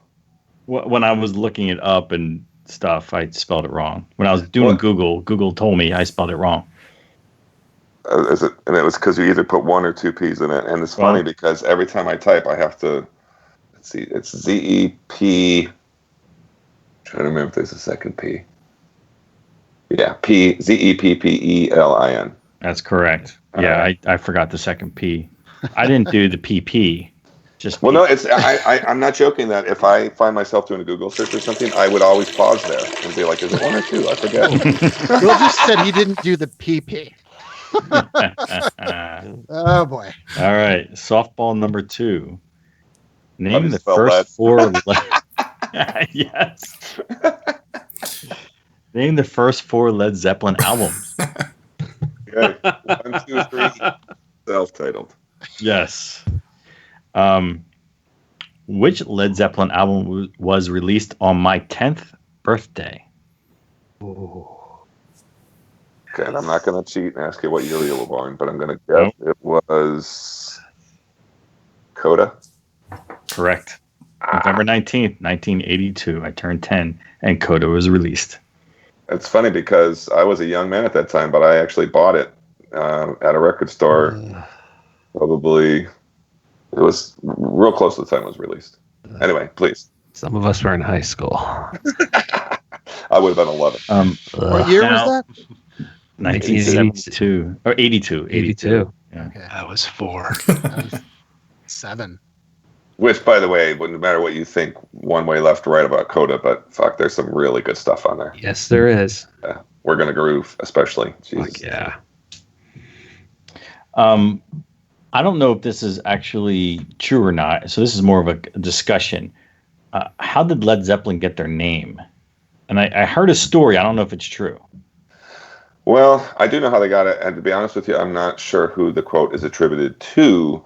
I think I've heard it a couple different ways, but my recollection is just that they said this is going to go over like a lead balloon. Right. But Yeah, I that's also what I heard. heard jokingly once upon a time that it was somebody outside the band, like Keith Moon, that said that to them. Keep So it going. was one or the other. What's that? Yeah. Yeah, I heard it was like a record label or something. Somebody said that. No, I think it was a friend. It was somebody to whom they were endeared, up to and including themselves. But I feel like he knows the source. That, or you mentioned Keith Moon or John Entwistle, I believe. But it was like said over drinks or something like that. And You know. he mentioned they were going to start a band, and they literally laughed at him. Yeah. For his concept. Yeah. So I got one more. So what band erroneously named their fourth named their fourth album after Led Zeppelin did their fourth album? They named it after Led Zeppelin themselves, or after like another Zeppelin. This is probably a terrible question. Oh, it's interesting. I was reading something and they're like, oh well, they did this, so we're gonna name our album very similarly. Our fourth album. Metallica. Was it Metallica? Just did a self-titled? No, Was it a punk band? that would be their fifth album, by the way. Oh, excuse me. Was it? Wait, no, it's not. Was it a punk 1, band? 2, No, Okay, then 3, 4. You're right. It is their fifth album. Sorry. But by the way, they did make that choice on purpose. They were like, it was like a statement, like Led Zeppelin 4 was. So they left the title off. But fair enough. It was their fourth album. It's not a punk band. No, I don't know. Black Sabbath, Volume 4. Oh, interesting. Well, in the book, in the Mick Wall book, they said that they were always trying to keep up with the Led Zeppelin because they were always just slightly more popular and a little bit bigger, and so they were doing a lot of influence. And like Bill Ward and Bonham were good friends and all this stuff. And there's always this sort of like rivalry, good-natured rivalry between the two. And then Black Sabbath decided to call theirs Volume 4 based on what Zeppelin was doing, according to the book. So, which is fine, more of a Sabbath question, but also I'm embarrassed I didn't get it because I read that book less than a year ago. It's a good book too. I enjoyed it. Yeah, it's a very good book. I just finished it a couple weeks ago. That's it. That's all I got. All right. What do you like better, Jay? Sabbath or Zeppelin? Well, the irony is that I would actually include Deep Purple in the conversation, but I guess at the end of the day, so rank the three then. I don't even know if I can. Good one. Jesus, I don't know. Don't make him cry. That it's hard for me because I mean my true love is heavy metal, and Zeppelin's not truly a metal band. Although they're instrumental in metal, though. They hugely instrumental. To be sure. I guess that Deep Purple will probably be third just because of the inconsistency of their output after so many changes. If I was going to a desert island, fuck, that's really hard, dude. Honestly, I guess to be honest with you, I guess I'd say Black Sabbath. Yeah. I figured. Yeah, as much as I love Zeppelin, and I do, the run from Zeppelin, or I mean, from the first Black Sabbath record up through Sabotage, there's just no mistakes in there. Mm-hmm. Georgia Boy. So I'm gonna actually. You know what? I'm gonna put some of you guys through that pain. Who else? How would you guys do that? Oh, I would put Sabbath number one just because. I mean, they Sabbath is good. Purple. So say that again. Sabbath, Zeppelin, purple. Yeah, I'm the same way. But the problem is when I put on fucking Made in Japan, I'm like, this is the greatest fucking thing I've ever heard in my life. Deep Purple always. I have a solution. I'll take 4 of my favorite Sabbath albums and 4 of my favorite Zeppelin albums, and now I have a collection of one band's albums, Perfect. even though it's 2 different bands. All right, I'll take that. Let's do that. I like that. Cheat. When all else fails, cheat. No, I just won't take the albums that aren't that great, and I'll just substitute them with. Yeah, fair enough. Yeah, because I could drop some from each catalog. Like, if I had to choose between Presence and Never Say Die, I think that's really easy. All right, George. All right, so there was a punk band that had an album that was similarly named to one of the Led Zeppelin albums. They basically took the album title and added a few more letters to it to make it something else. Do you know what that band was and what the album was? The album would be Metaphysical Graffiti. Yes. And the band was called... It's not Trip Shakespeare, is it? Mm-mm. No. Oh, but the reason I guessed Trip Shakespeare, they had a really funny record title called "Are You Shakespeareans?" Metaphysical Graffiti. Fuck. I know it, George, but I don't know. Dead I Milk can't Man. remember who it was. Dead Milk. Yeah. Yeah. I think I even owned that. Yeah. Big lizard in your backyard. Yeah, I like Dead Yeah. Milk Man. Yeah. All right. As I am prone to do, I'm going to steal from Matt. What is my favorite Zepp? Similarly, what is my favorite Zepp album?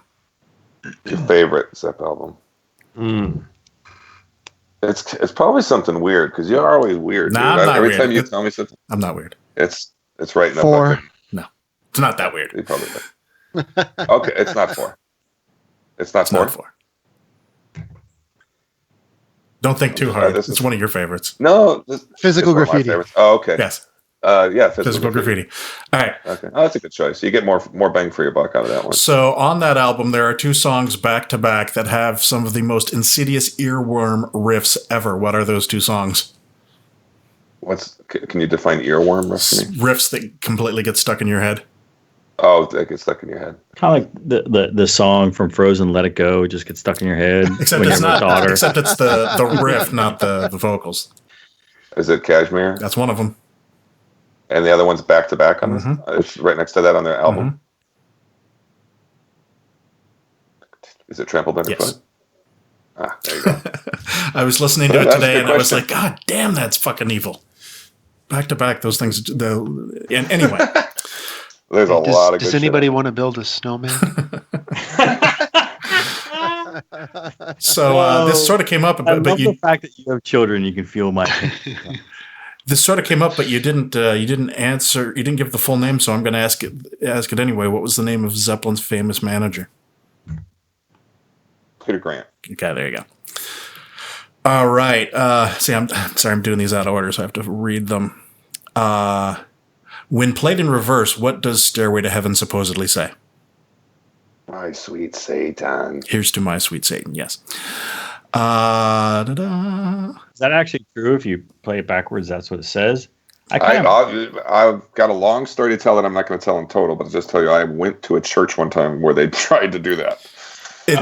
A friend of It mine. doesn't specifically say it. It's not like it was recorded one way and played the backwards. It just sounds like it could sound like that.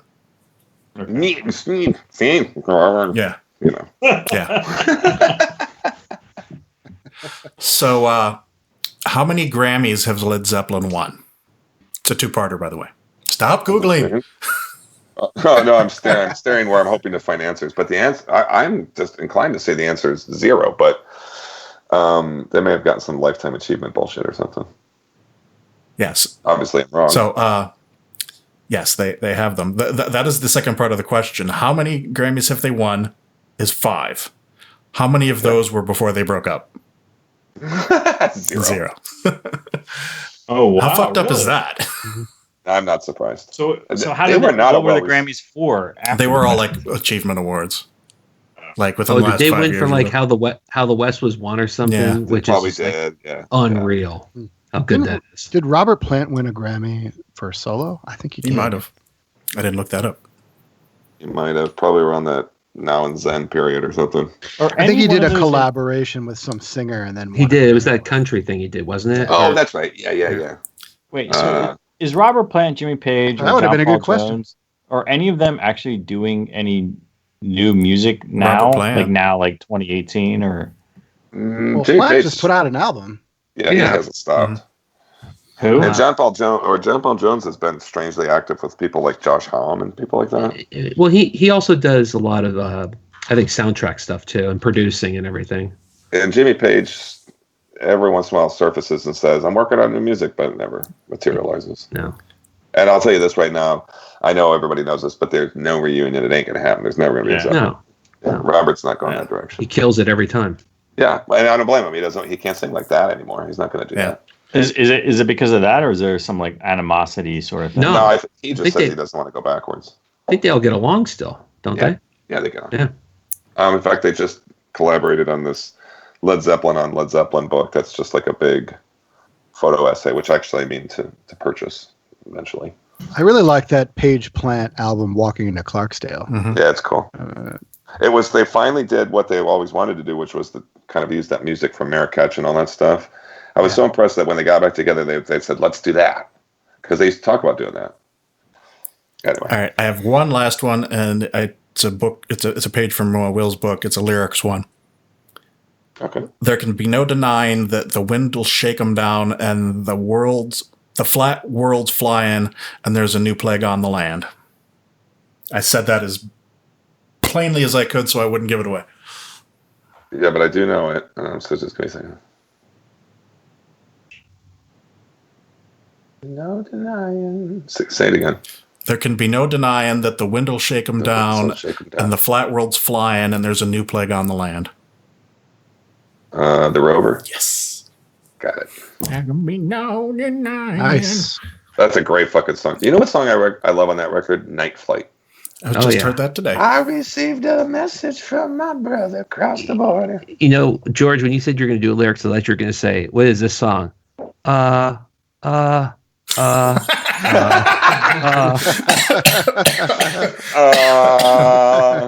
There's a lady that's sure.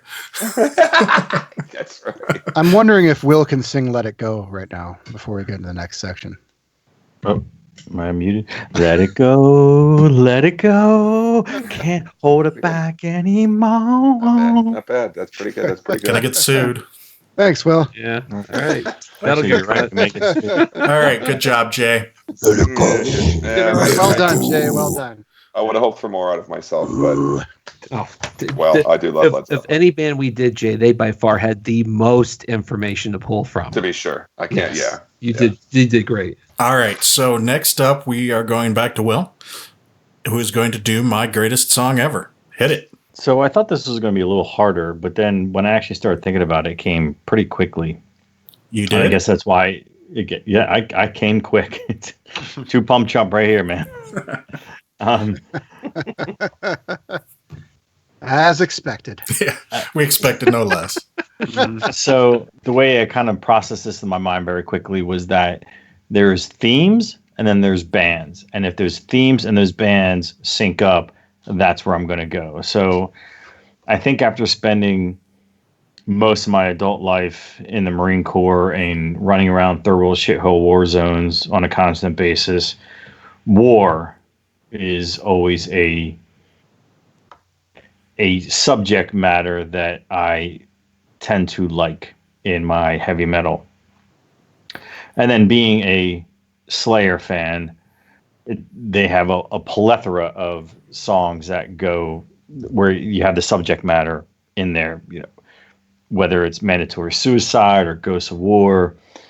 And then I thought about it for a couple minutes, and then I thought, you know what, the song I think is my greatest song ever, that when I hear it live at a Slayer show, I kind of lose my shit, which is like most Slayer songs that they play, War Ensemble. Mm-hmm. And to the point that I remember when this came out in 1990, which is, it came out right around the time where I signed up for the Marine Corps when I was 17. I had to get my parents' permission. This album came out. It was right when, Saddam invaded Kuwait. Iraq invaded Kuwait, and then I joined the Marine Corps, and I'm like, I'm not going to college. Fuck that. I'm going to go kill people. So there used to be this tradition when you were up what you call boot in the Marine Corps, a young Marine, and you used to get these bomber jackets, and you used to decorate them with all your Marine Corps stuff. It was super cheesy, but it just seemed like this thing like you had to do. It was like a rite of passage you had to do. And I liked this song War Ensemble so much that on the back of my jacket, surrounding the giant Marine Corps emblem, was "Victory is to survive, death is defeat." And so I don't know. It's a great song. It's a great, well-written song. The lyrics they're not pro-war, they're not anti-war. They're just sort of, it's about war, which I kind of appreciate about Slayer sometimes. That they're not, like Lamb of God sometimes is very anti-war, which I shouldn't say anti-war. They just make anti-soldiers. Yes, and they make the individual soldiers seem like mindless killing machines, and they're like, go fuck yourselves, even though, anyway, blah, blah, blah, blah, blah. I just think that this Slayer song is just, it fits me. My favorite song is War Ensemble by Slayer.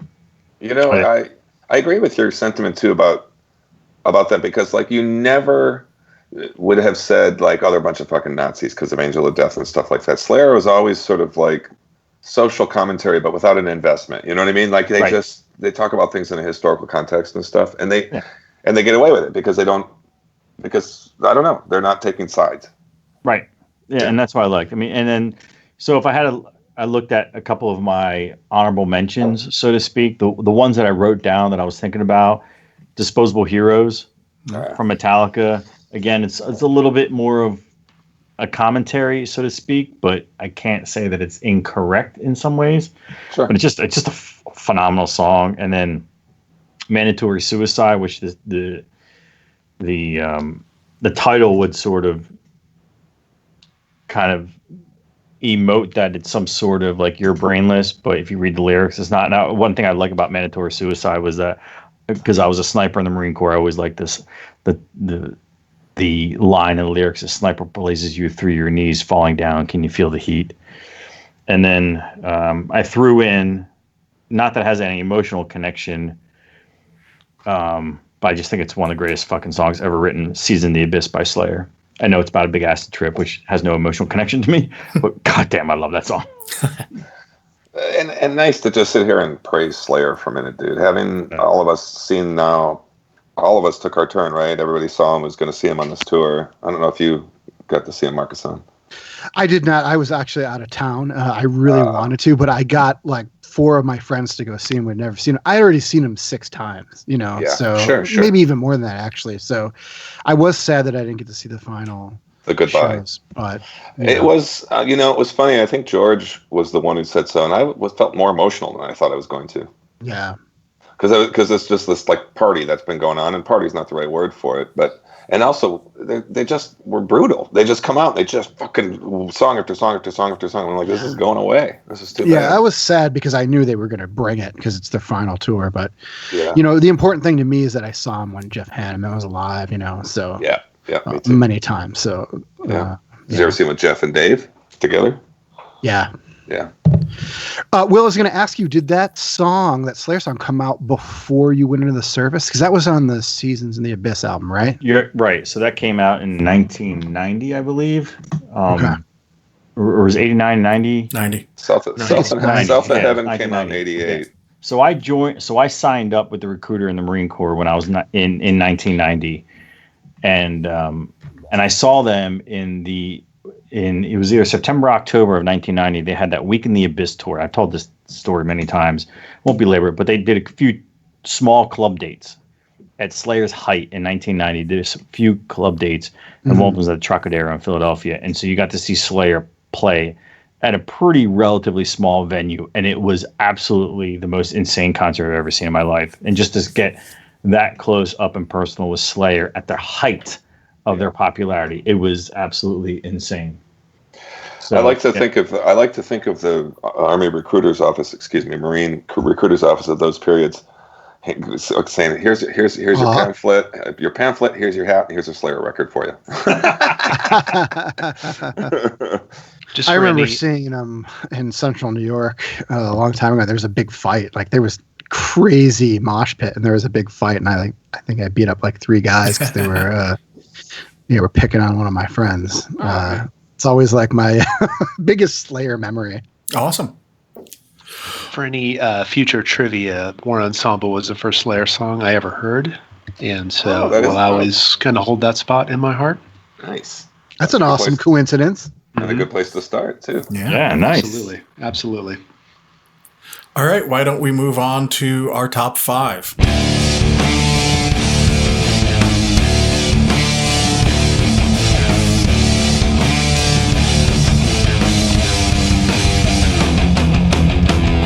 a list, we all made lists.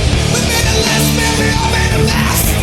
We made a list, and we all made a list. And we're gonna tell you all about it right now. So Markisan gave me some ideas, and I put those to the guys, and we picked one, and we went with top 5 most depressing doom metal songs. So Get ready to feel bad about yourself. yeah, exactly. So if you cried making this list, it's okay. Man, this is hard. I didn't know what I was getting into when I thought of this one. Holy shit, was this hard? Yeah, we were talking earlier, and I was thinking of it in terms of like the death metal list we did, where top 5 most fucked up death metal songs. That it would just be Beat this by like elephants. craziness. But I went with stuff that I was actually like familiar with and like actually had depressive meaning to me. So Yeah. my me list too. is not going to be insane like that. Yeah, Mine's me too. mine's somewhat traditional. And I included some songs that aren't necessarily from bands you're going to consider necessarily a doom band. But we'll see what I say. I have one that's not considered a doom band, though they're a very depressive band. And then another one that, I think they are, but they have, that's like a split genre, so. Gotcha. There's some bands that just straddle the line. I think I know which band that is, too, George, just so you know. And I think I've got a song by them, too. Text me. Text me. I will. All right, we'll start with Markisan, number 5. You know how it goes. Okay, my number 5 is Evoken, Antithesis of Light.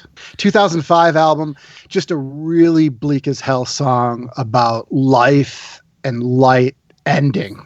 And it makes me feel like I'm slowly descending in eternal darkness. So it's just like, it's really slow and just horrible. Like the last line is, "Desolate father of all time awaits the final breath and stands a lonely vigil to greet you in the inevitable darkness once again." It's just like, it's so hard. bleak and horrible. Awesome. Yeah, And they've I got a new love album both coming of out, too. I know. And I thought that was pretty cool because I'm really a big admirer of that band. I'm looking forward to the new one. Mm-hmm. Awesome. All right. Matt, number 5. My number 5, I almost passed it by, but when I stopped and thought about it, just this title is fucking heavy. From the album Chapter 3, Parasomnia, by the band Colosseum, Questioning Existence. That sounds deep. Well, okay. Just there the you go. title alone. Yeah. I know the band. I know not the song, but it does sound deep. All right. Yeah, that was definitely a band I considered for my list, too. Right on. Cool. All right, John. So my list, I did look for the most depressive songs. When I listened to them, I'm like, you know what? Everything sucks. That's where I took this. So, and this one, many people may not know this band, but the band's name is Halatar. If I'm saying it right, in the song is Dreams Burn Down.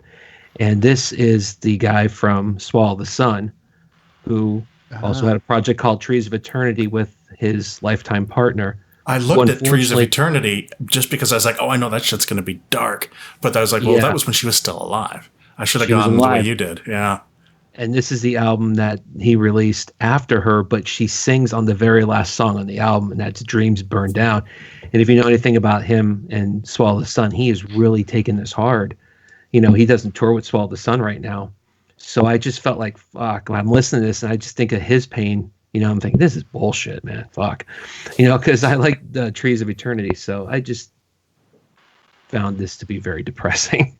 All right. And it's a good song, too, on top of it. But Haven't heard of that one. Well, let's all just also own up to the fact that sometimes you like to put on a song that you know is going to depress you. Oh, yeah. You do. You do. There's a joy to that. There's some healing in that, I think, too. Yeah, I'll buy that. Yeah, you got to just engage that part of your being every once in a while. So Yeah. Maybe not a well-known song, but the story behind the song makes it just like, fuck. rock. Yeah. All right, Will. Just going off that thread, there's a song I love to play. It's one of my most played song on my iTunes playlist or whatever, and then they rank them.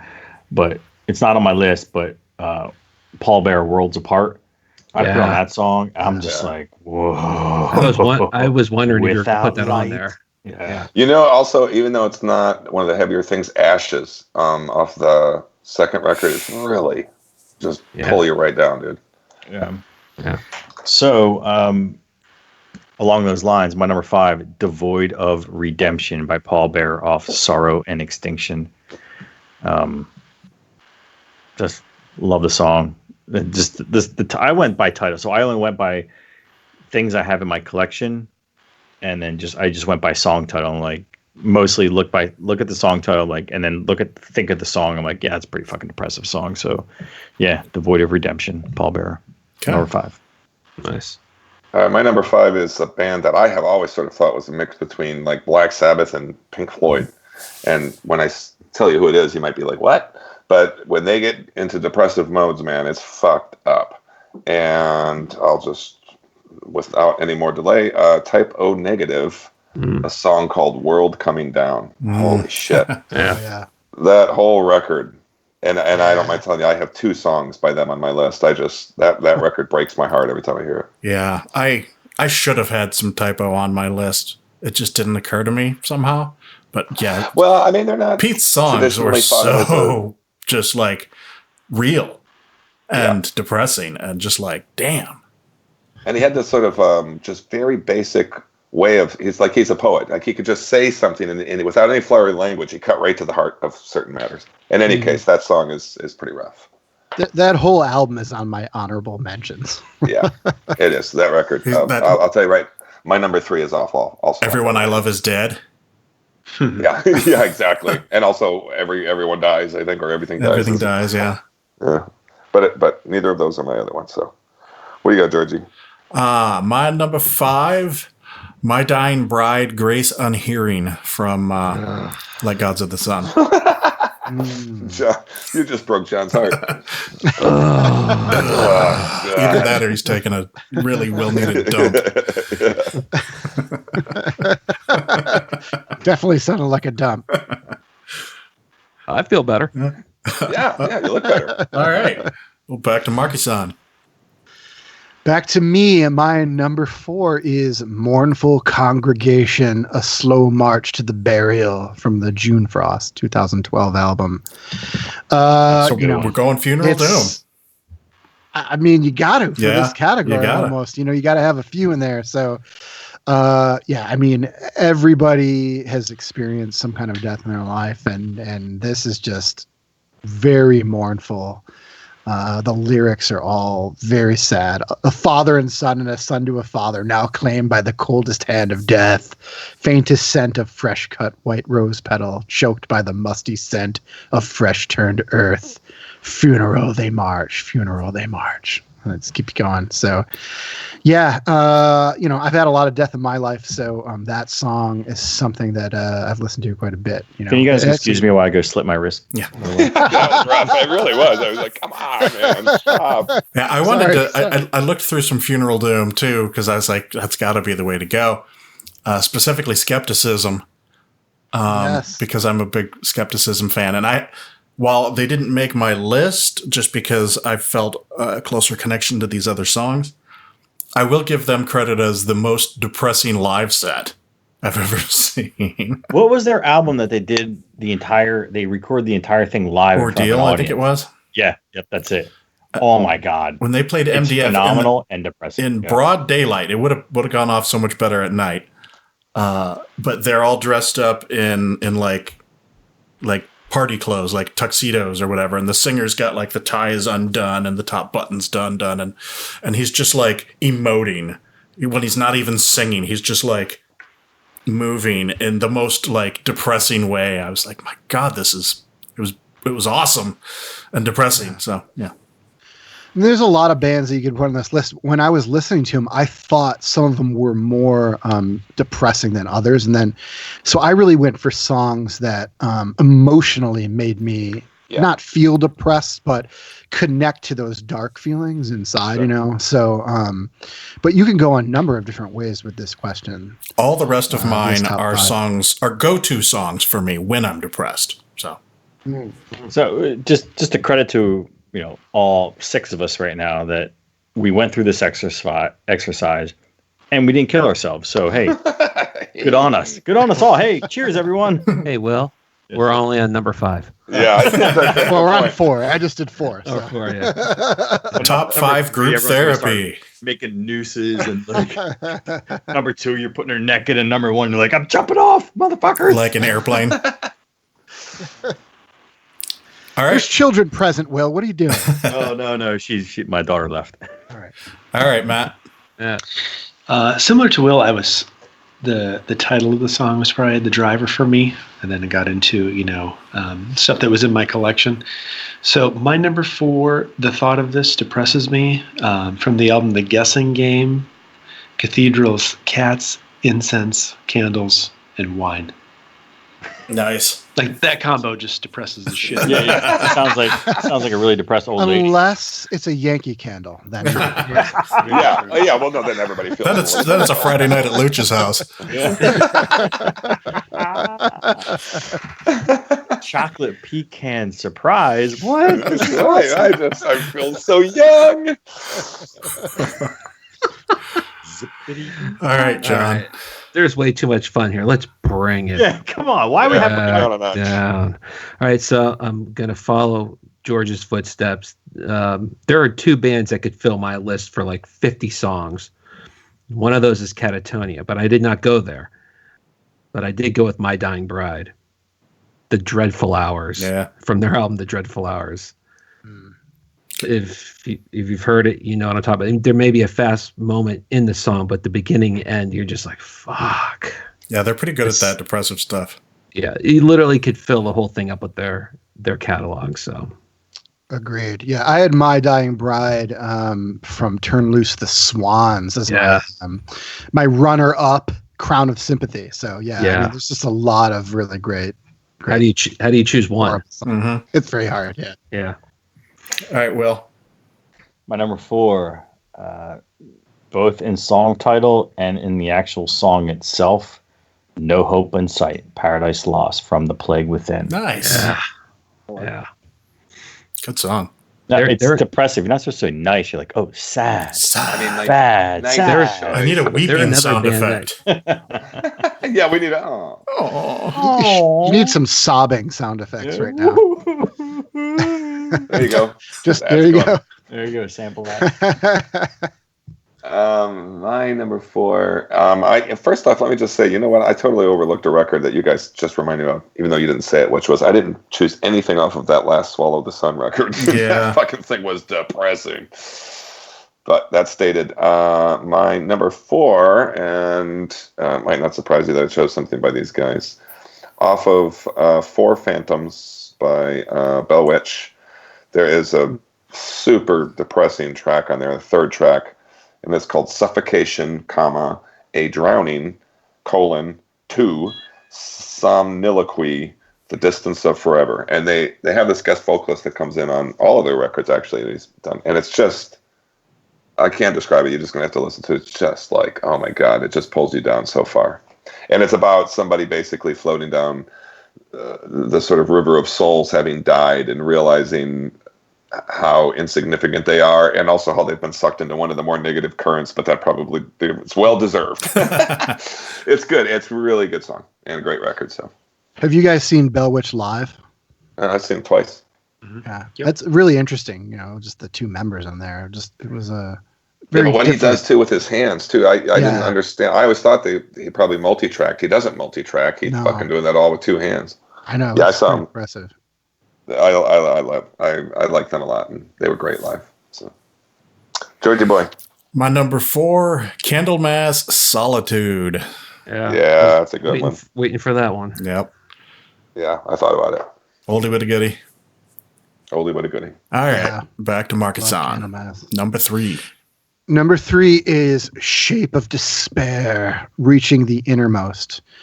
from the Monotony Fields album, 2015. It's a really sad, slow, and atmospheric funeral doom track about innermost despair, and it's made more melancholy by these female vocals that kick in around the 7.5 minute mark. The lyrics are really spare and kind of vague in this song, but they just don't matter because the music is some of the most mournful I've ever heard. Yeah. All right, Matt. All right, my number 3 from the album The Incubus of Karma, A Picture of the Devouring Gloom Devouring the Spheres of Being by a Mournful Congregation. Nice. Nice. You could pick almost any Mournful Congregation song. It's another band that's just really depressing all the way through. You could just say Mournful Congregation. Pretty much. I'm done. 1 through 5, Mournful Congregation. All right, John.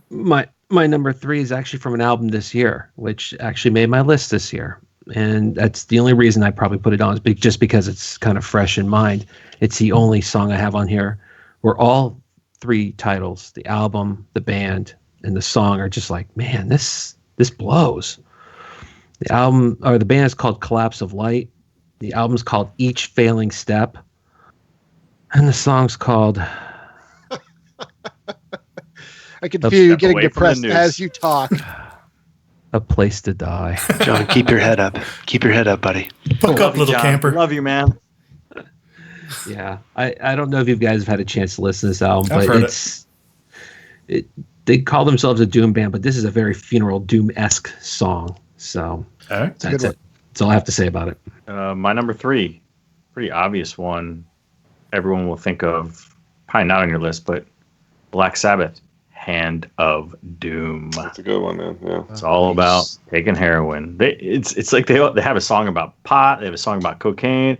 This is their song about heroin. And Slayer did a really good cover of this. Yep. That's right. God, yeah. What was that on? Was that like a B-side to something, or what was...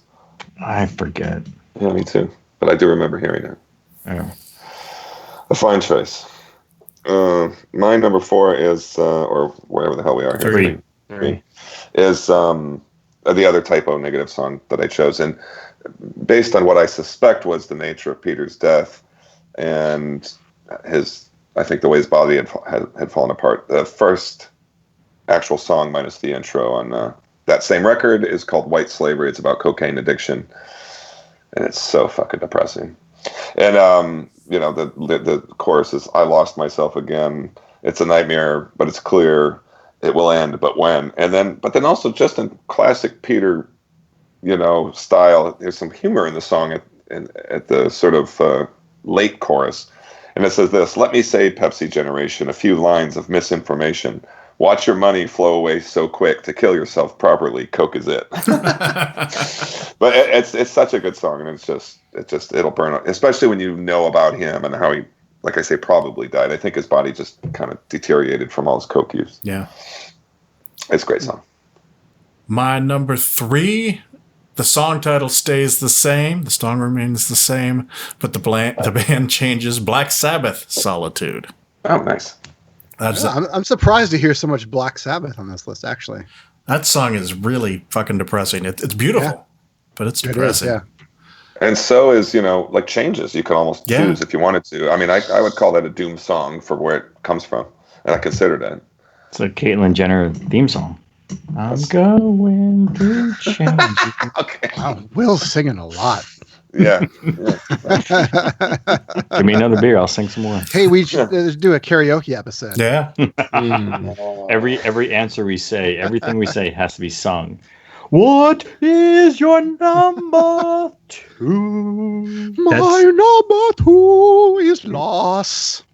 Nice. Cut Up, Depressed, and Alone from Despond, 2011. This is just one of the bleakest, coldest songs I've ever listened to. The title alone is depressing, and then you listen to the music and the lyrics, and you instantly just want to curl up into a ball. It's a good album. It's definitely about somebody on the precipice of committing suicide, so it's pretty brutal. Okay, Matt. Number 2 from Slow, Deep, and Hard. Yes. Unsuccessfully coping with the natural beauty of infidelity I by love that Typo song. Negative. Such a good song. I That know. was a Steel Panther song. Yeah. I know George and I are typo guys, and I thought you were too, man. Couldn't Yes. remember. Yes. Or Gravity. Gravity's another good one. Gravity's crushing me. All right, John. All right. I think I'm the only person who likes this band. Maybe George does too. I think I'm the only person who remembers this band, probably. But this is from the mid '90s. Band's called The Third and Immortal. Oh yeah. The song is called "Why So Lonely." It's just from start to finish. Everything about the song is just brutal. Mm-hmm. So, and they were one of the first early true doom bands with a female singer, where her vocals transcended the song to make it even feel worse than it should have been, just because she's such a great singer. Mm-hmm. So, yeah, I remember them. Yeah. Does anyone have honorable mentions, by the way? No. I do. Yeah, I do. I don't. I had a few, but I don't have to mention them. Doesn't matter. Me either. There were things I considered, but I'm not going to. Yeah, I don't care. Well, Are you okay, worried? then Are you fuck worried you. about? Are you I'm worried too about? sad to mention them. Are you worried about getting there, Will? I don't know if I can make it. My number 2, Self-Mutilation by Fire and Stone by Gravelines. Their album Fed into Nihilist Engine just sounded really fucked up. Like you're mutilating yourself with fire and stone. Yeah. That's right. That's all I got to say Sounds like something about that. Bathory would do. Say about that. Yeah. Exactly. So my next one is from an album that's close to my heart, and a lot of people don't necessarily consider these guys to be a doom band per se, but I think they got a death doom quality to them, especially on this album, Monotheist. Mm-hmm. Celtic Frost has some doom elements. There's a song that's only on the vinyl version, but I have it digitally somehow. I got that. I don't know. And it's called Incantation Against You. And this I'll read to you Martin Eric Ain's explanation. Inspired by Mesopotamian ritual writings of banishment and the something something text and the Necronomicon, this always reads to me like an ancient restraining order. This incantation is about love gone wrong and the hell that follows. And this is actually a female voice singing the words, and it's just this really eerie music she sings it on top of, and I'll just read you a small bit of the words. You shall not approach, you shall not walk before me, you shall not follow me. Where I remain, you shall not remain. Where I take sleep, you shall not sleep. And it just goes on and on and on like that. Wow. And ends with the lyric, "Be gone, terror of my night." And it's haunting, this song. Oh, I feel like I'm in church. Sorry about that, but I just love that song, that whole record. But it's a vinyl bonus, but you can find it online if you. I feel like that's what my wife says to me when I walk into the bedroom. Yeah. She calls you vinyl? Yeah, that's weird. I got to be honest. That's All right. My number 2, not technically a doom band. However, they are labeled suicide metal. And you could pretty much choose any song from any album, and it is going to be just heartbreakingly depressing. This is Sentenced, and the song is No One There. I knew there would be some Sentenced, and I wonder if there won't even be another one. Yeah. There might be. Yeah, no. Yeah, I'm like, what could be more depressing than Sentenced? Well, there is. I guess. Fair enough. So, all right. Markisan, number 1. Oh, yeah. Drum roll. Number 1. Oh, nice. Okay, so I feel like anything by Patrick Waller has to be on this top 5 lists because his whole catalog is really depressingly sad. So I went back and forth between Warnings, Watching from a Distance, and 40 Watt Suns, The Inside Room. And I ended up going with 40 Watt Sun, Open Your Eyes, from The Inside Room, 2011. It's about a person who has all this pain in her life and doesn't love herself at all. And the narrator just seems to be trying so hard to get her to try and be happy. But the way that the lyrics are written, it almost feels like he doesn't actually believe he can help her turn her life around. It's just heartbreaking to me because it's very real. I have a lot of friends who this has happened to. The way that guy sings is just makes me want to cry instantly. So that is my number 1. Awesome. Open Your Eyes. All right, Matt. My number one was actually on my year-end list last year from the album As We Cup Our Hands and Drink from the Stream of Our Ache is the song To Wallow in the Filth That Dwells Where Despair is Born by Cavern Light. Oh yeah, Wow. Oh yeah. that is some Exactly. sad shit right there. Fucking kill me now. Deep. A great album though too. I really like that one. Absolutely. I'm going to call your wife and make sure that she puts you on suicide watch. Thank you. I appreciate that. John. All right. My number one, I had two songs from the same band that I wanted to put here, and I had to choose one, and I chose the one to me that was by far the most painful to listen to. This is not from a metal album, although they are a former Doom band. Mm-hmm. Okay, I know who it is. And the band is Anathema. Mm-hmm. And it's from the album Judgment. It's a song's called One Last Goodbye. And it is about Danny and Vinnie Cavanaugh, who are in the band. It's about their mother passing away. And it was their one last goodbye to her. And if you've never heard it, it actually is. It's painful to watch them play it live because you could actually see them still experiencing that 10, 12 years later, 15 years later. Wow. So, and it was tough because I wanted to choose another song from them. If we do honorable mentions, then I'll mention it there, but it doesn't matter. They were a former Doom band, and it's just brutal to listen to. All right. Will. My number one, a little surprising to me, but Everyone Has AIDS. Team America World Police soundtrack. Pretty fucking depressing.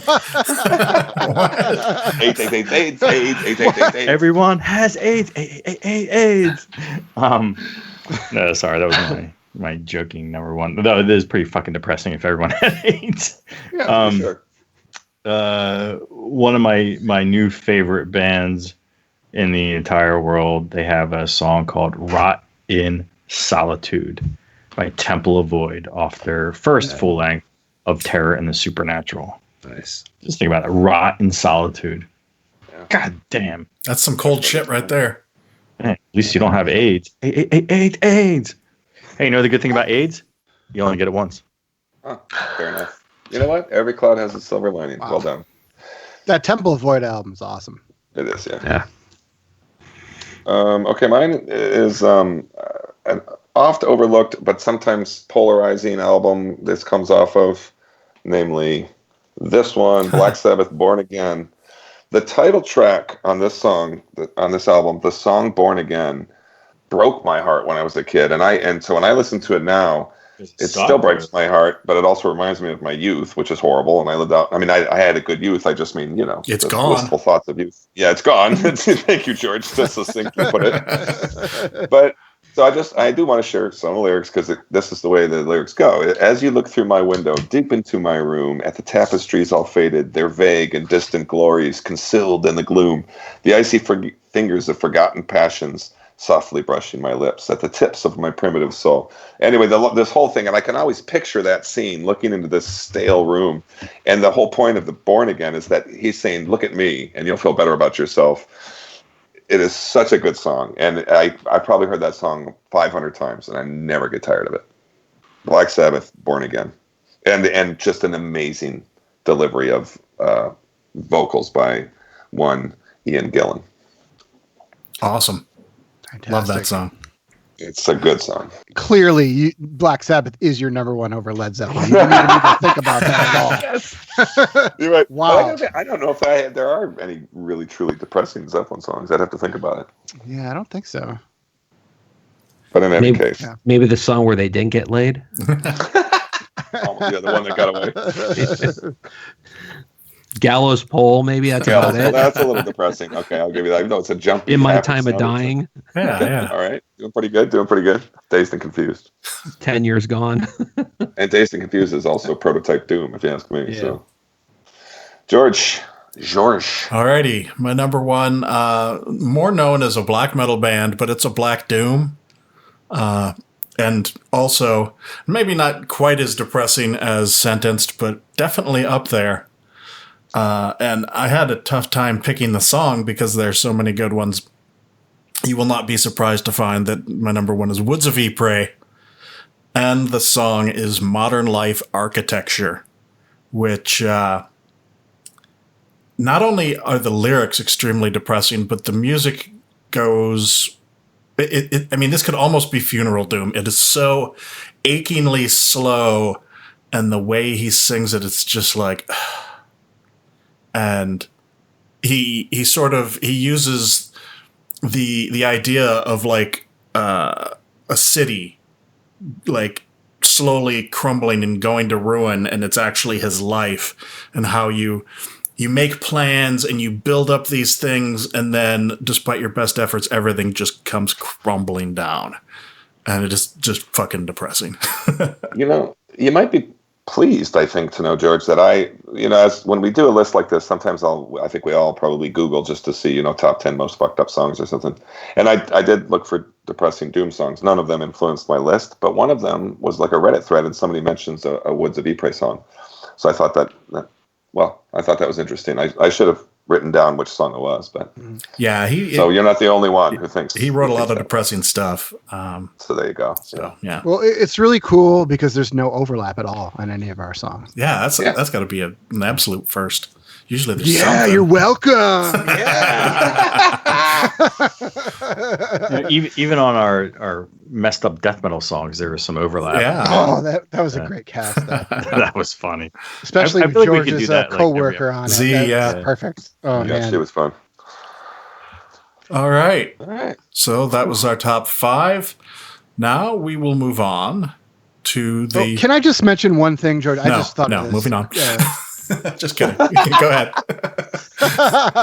I mean, we just discussed some pretty depressing songs and lyrics. I just realized that it's September is National Suicide Prevention Month. So, I mean, if anyone's listening to this podcast that actually does feel down or depressed, go talk to somebody. Go to a friend or family member. Call a hotline or a help center.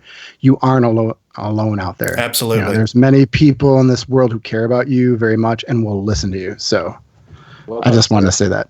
Good for you. Well done. And I don't mean to be completely funny when I say, and do not listen to any of the songs we just mentioned. That will not help you with your play. Yeah. I do want to mention one last little quick thing is when I was just scrolling my entire catalog of music, and one song title jumped out to me. One Day I'm Going to Kill You All. Oh. Wait a minute. Catatonic Society. Yeah. I was like, I know that one. And you don't even have the lyrics on it. Yeah. Is that a promise to your castmates or? Yeah. What's going on there, buddy? That's my band. It's We have interesting. some new music we're working on. There's some news coming about Catatonic I was Society. going to say. I have news, but I'm not going to say it today. All right. Okay. So what about those honorables, gents? Who's got them? Oh, right. I have a few of them. Hold on. Let me scroll back up here. I had The Angelic Process, The Resonance of Goodbye. I was looking at that for something. Yeah, that's great stuff. Holy shit, is that depressing? Yeah. From Weighing Souls with Sand album.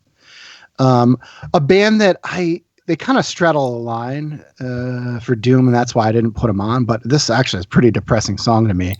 Primordial, The Coffin Ships from the Gathering Wilderness. So the song title and the lyrics refer to these horrible, disease-ridden, overloaded ships that carried Irish people across the Atlantic Ocean because they were trying to escape the Great Irish Famine. But the ship owners barely provided food, and they overinsured the boats if they sunk. So they were actually worth more if they went down. Yeah. The mortality rate on these death traps were like really high. And then Alan Averill's vocal delivery it feels like this mournful cry on a lot of the song. And there's this middle section where he talks in a very low, doomy voice. And every time I listen to this song, it really gets me. But I don't know if I consider Primordial a doom band. They kind of straddle a line from that. I mean, okay.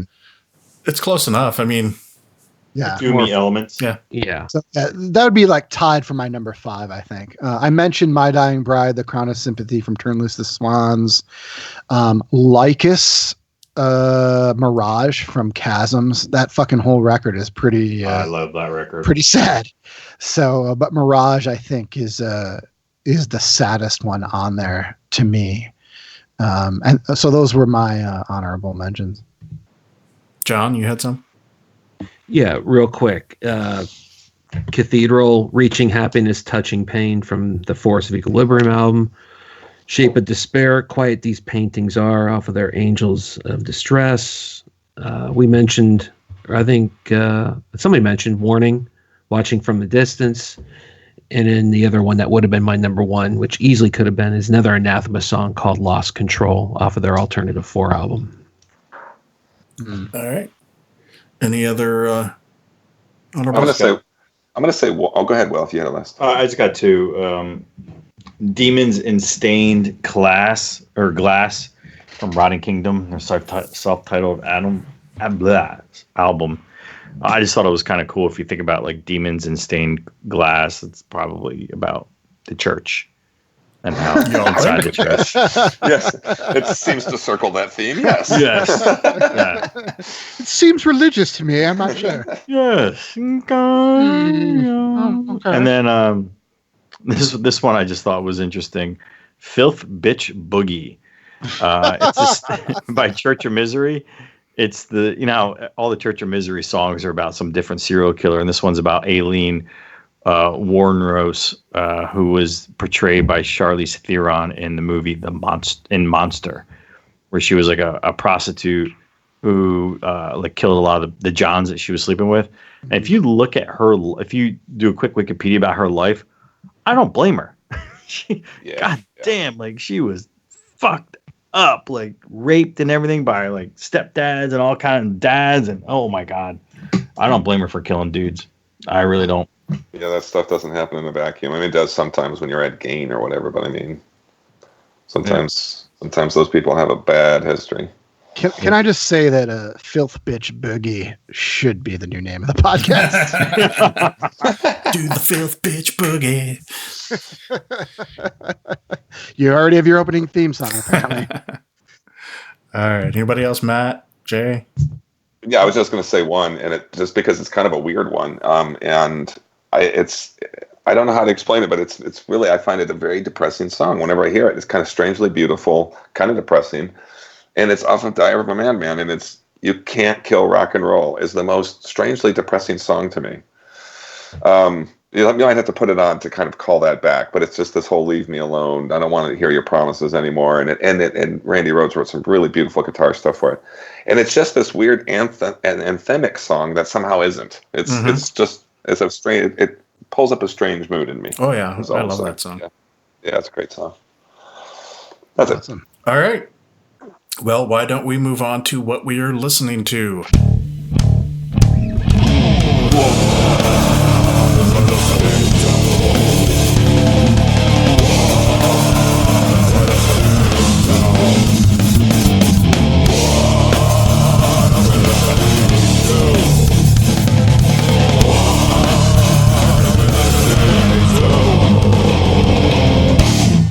And we will start with Markisan. Oh man, okay. Do I do all of them or do I do one at a time? All right.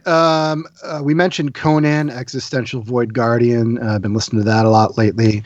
Thou Magus. I just got the vinyl in the mail on Thursday, so I've been spinning that one quite a bit. It continues the sludgy doom meets black metal formula, but it feels more streamlined to me than the past LPs, even though it's pretty long. I really dig the riffs on this one. Crawl Rituals. We mentioned that as well. It's one of my favorite albums so far this year. It's no frills, skull crushing death metal. Yep. Just 30 minutes, just on constant rotation for me, man. That's great. Lurk, Fringe. It's a progressive doom album. I really dig this band as well. I never heard of them before. Actually, it might be their first album. I'm not sure, but I really like this band. So I've been spending a lot of time with that. Church, spelled CHRCH. Light will consume us all. Church without a U in it. Yeah. Female fronted doom band. Pretty sad. Might make most depressing doom metal songs of all time. I'm really kind of digging that. Infernal Coil just came out. Within a World Forgotten. So I haven't really gotten to that too much, but digging that so far. Mourn to the Night Unknown. That's a pretty good album. Enjoying that quite a bit. I picked up this album in Norway by a band called Nakash, and the album is called Phantasmal Triunity. I got it based on a recommendation from the shop guy at the place called Catacomben Records in Oslo, and I love this record. The band is Norwegian, and they have this rolling blackened death sound.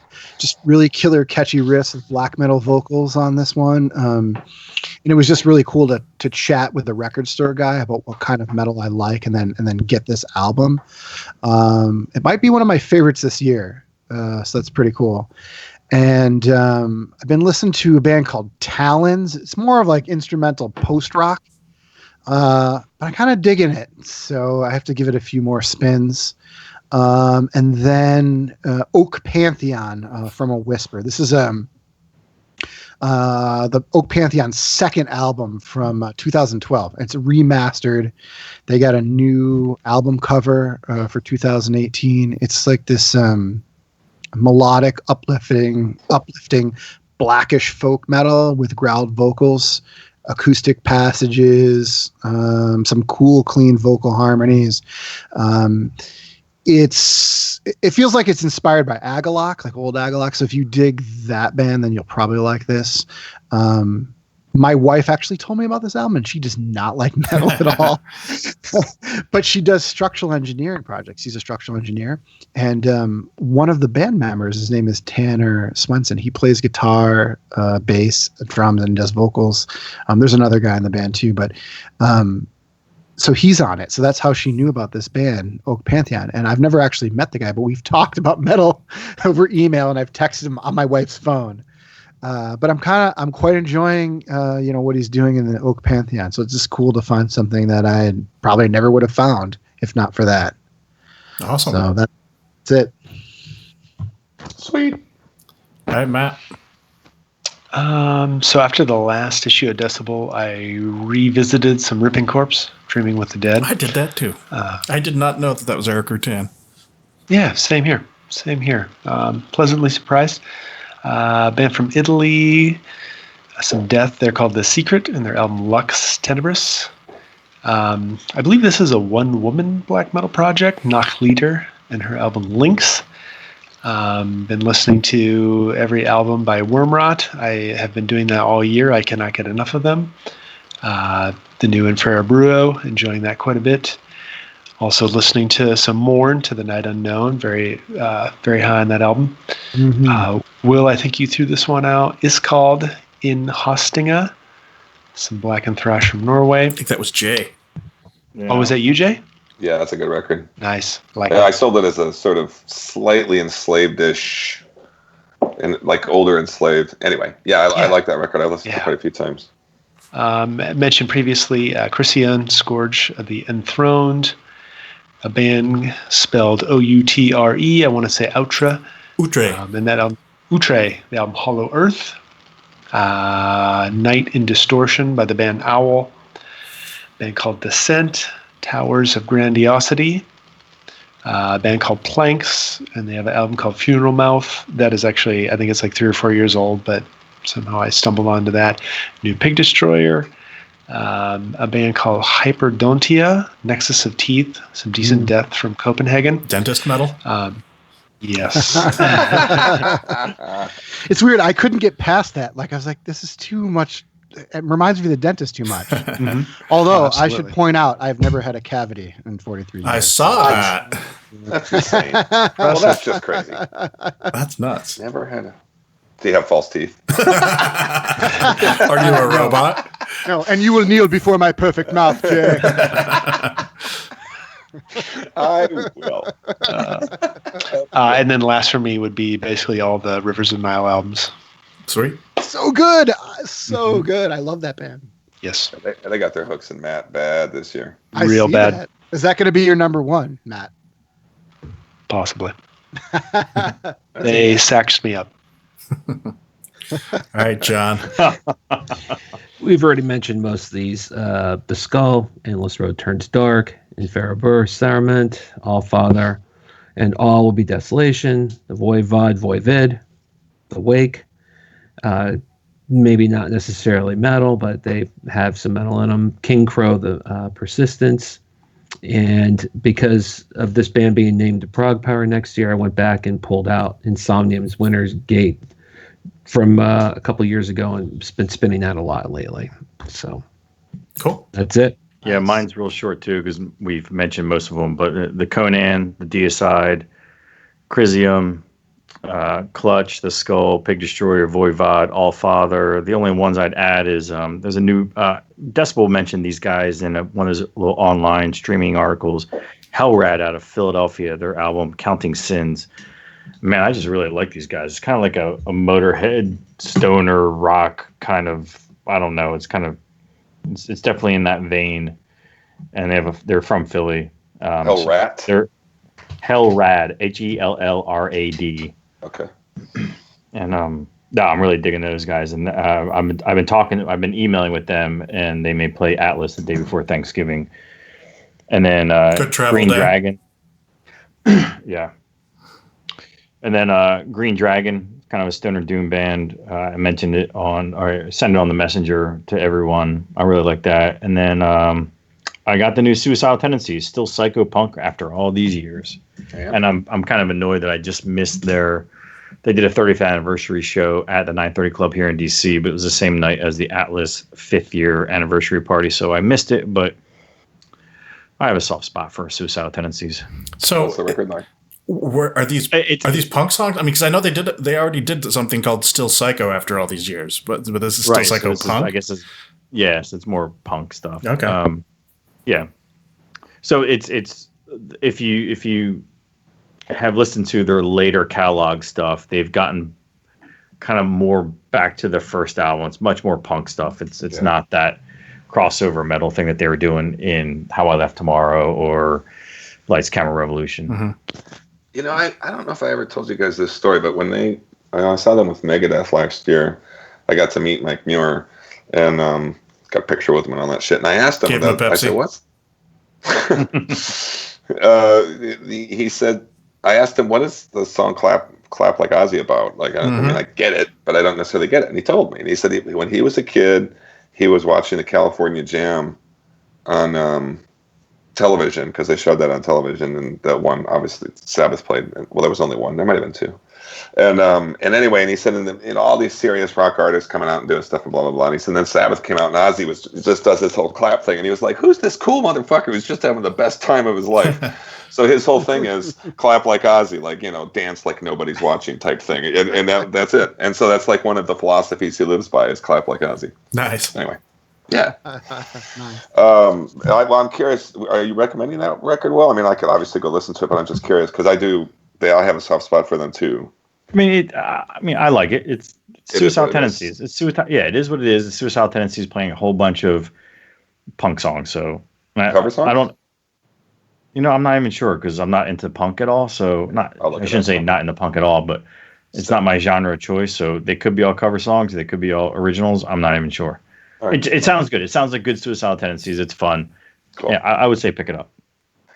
Will do. For my list, fairly brief. Again, a lot of repeats here. Allfather, Pig Destroyer, Conan. I have listened to the two new Behemoth songs more than I should let myself do, so I don't ruin that fucking record for myself. The Voivod record I'm really into. The Skull record I dig. Nobody's really mentioned this yet. It's in the box, but that new Satan record is really fucking good. Satan, Cruel Magic. It's, I don't know what to say about it. It's sort of like a weird, slightly more obscure Maiden record that could have come out between Killers and the first one. You know what I mean? And I mean, that's what Satan is anyway, but I don't know. There's something slightly intelligent about this one. And I kind of know and love them anyway. And then last but not least, and I just sent it to the thread because I really want you guys to check it out. It's a strange band called Grim Rhythm. And they just have 2 songs out, but they're working on their full length. And in particular, they have a song called Formaldehyde Blues. They're this weird mix between like AC/DC and Motorhead with really weird dark black themes. And yet it's like super fun. I can't explain it. And if you go look at them, the cover of this single is one of them in like really inappropriate cutoff jeans in the middle of a graveyard playing in the middle of the night playing his guitar. You got to look.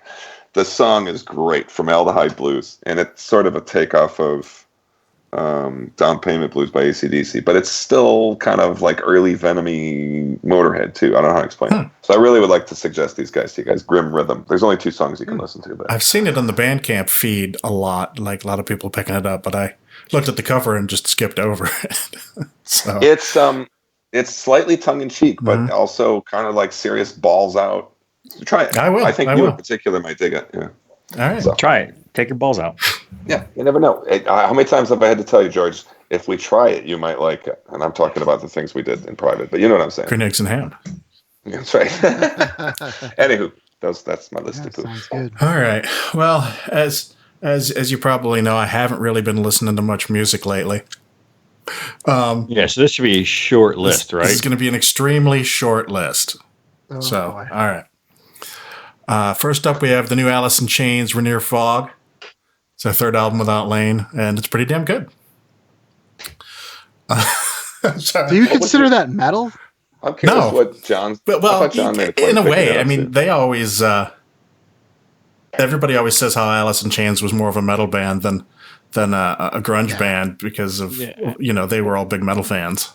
But Yeah, I would say that Alice in Chains. metal. Yeah, Alice in Chains is the one metal band that it's the one grunge band from the 90s that metalhead. It's okay to like if you're a metalhead. But they're not grunge though. right. Them and Well, Soundgarden. grunge was just a term. Yeah, they get lumped in. All but those bands sounded all their riffs From are that Black period. Sabbath riffs in the early period. Yeah. Yeah. Yeah. Also been listening to the new Anal Nathrock album, A New Kind of Horror. As I mentioned, I think the other day to the guys, I was listening to it, and he does some like really high screamy stuff, and I said it sounded like King Diamond in a blender. I love that description. You make me want to watch Excalibur. Again, actually. No, nothing. Yeah. We've talked Such about a great that, movie. Yeah. Yeah. Next up, we have Blood of Serpents, Sulphur Sovereign, the 2nd album from a Swedish death thrash band.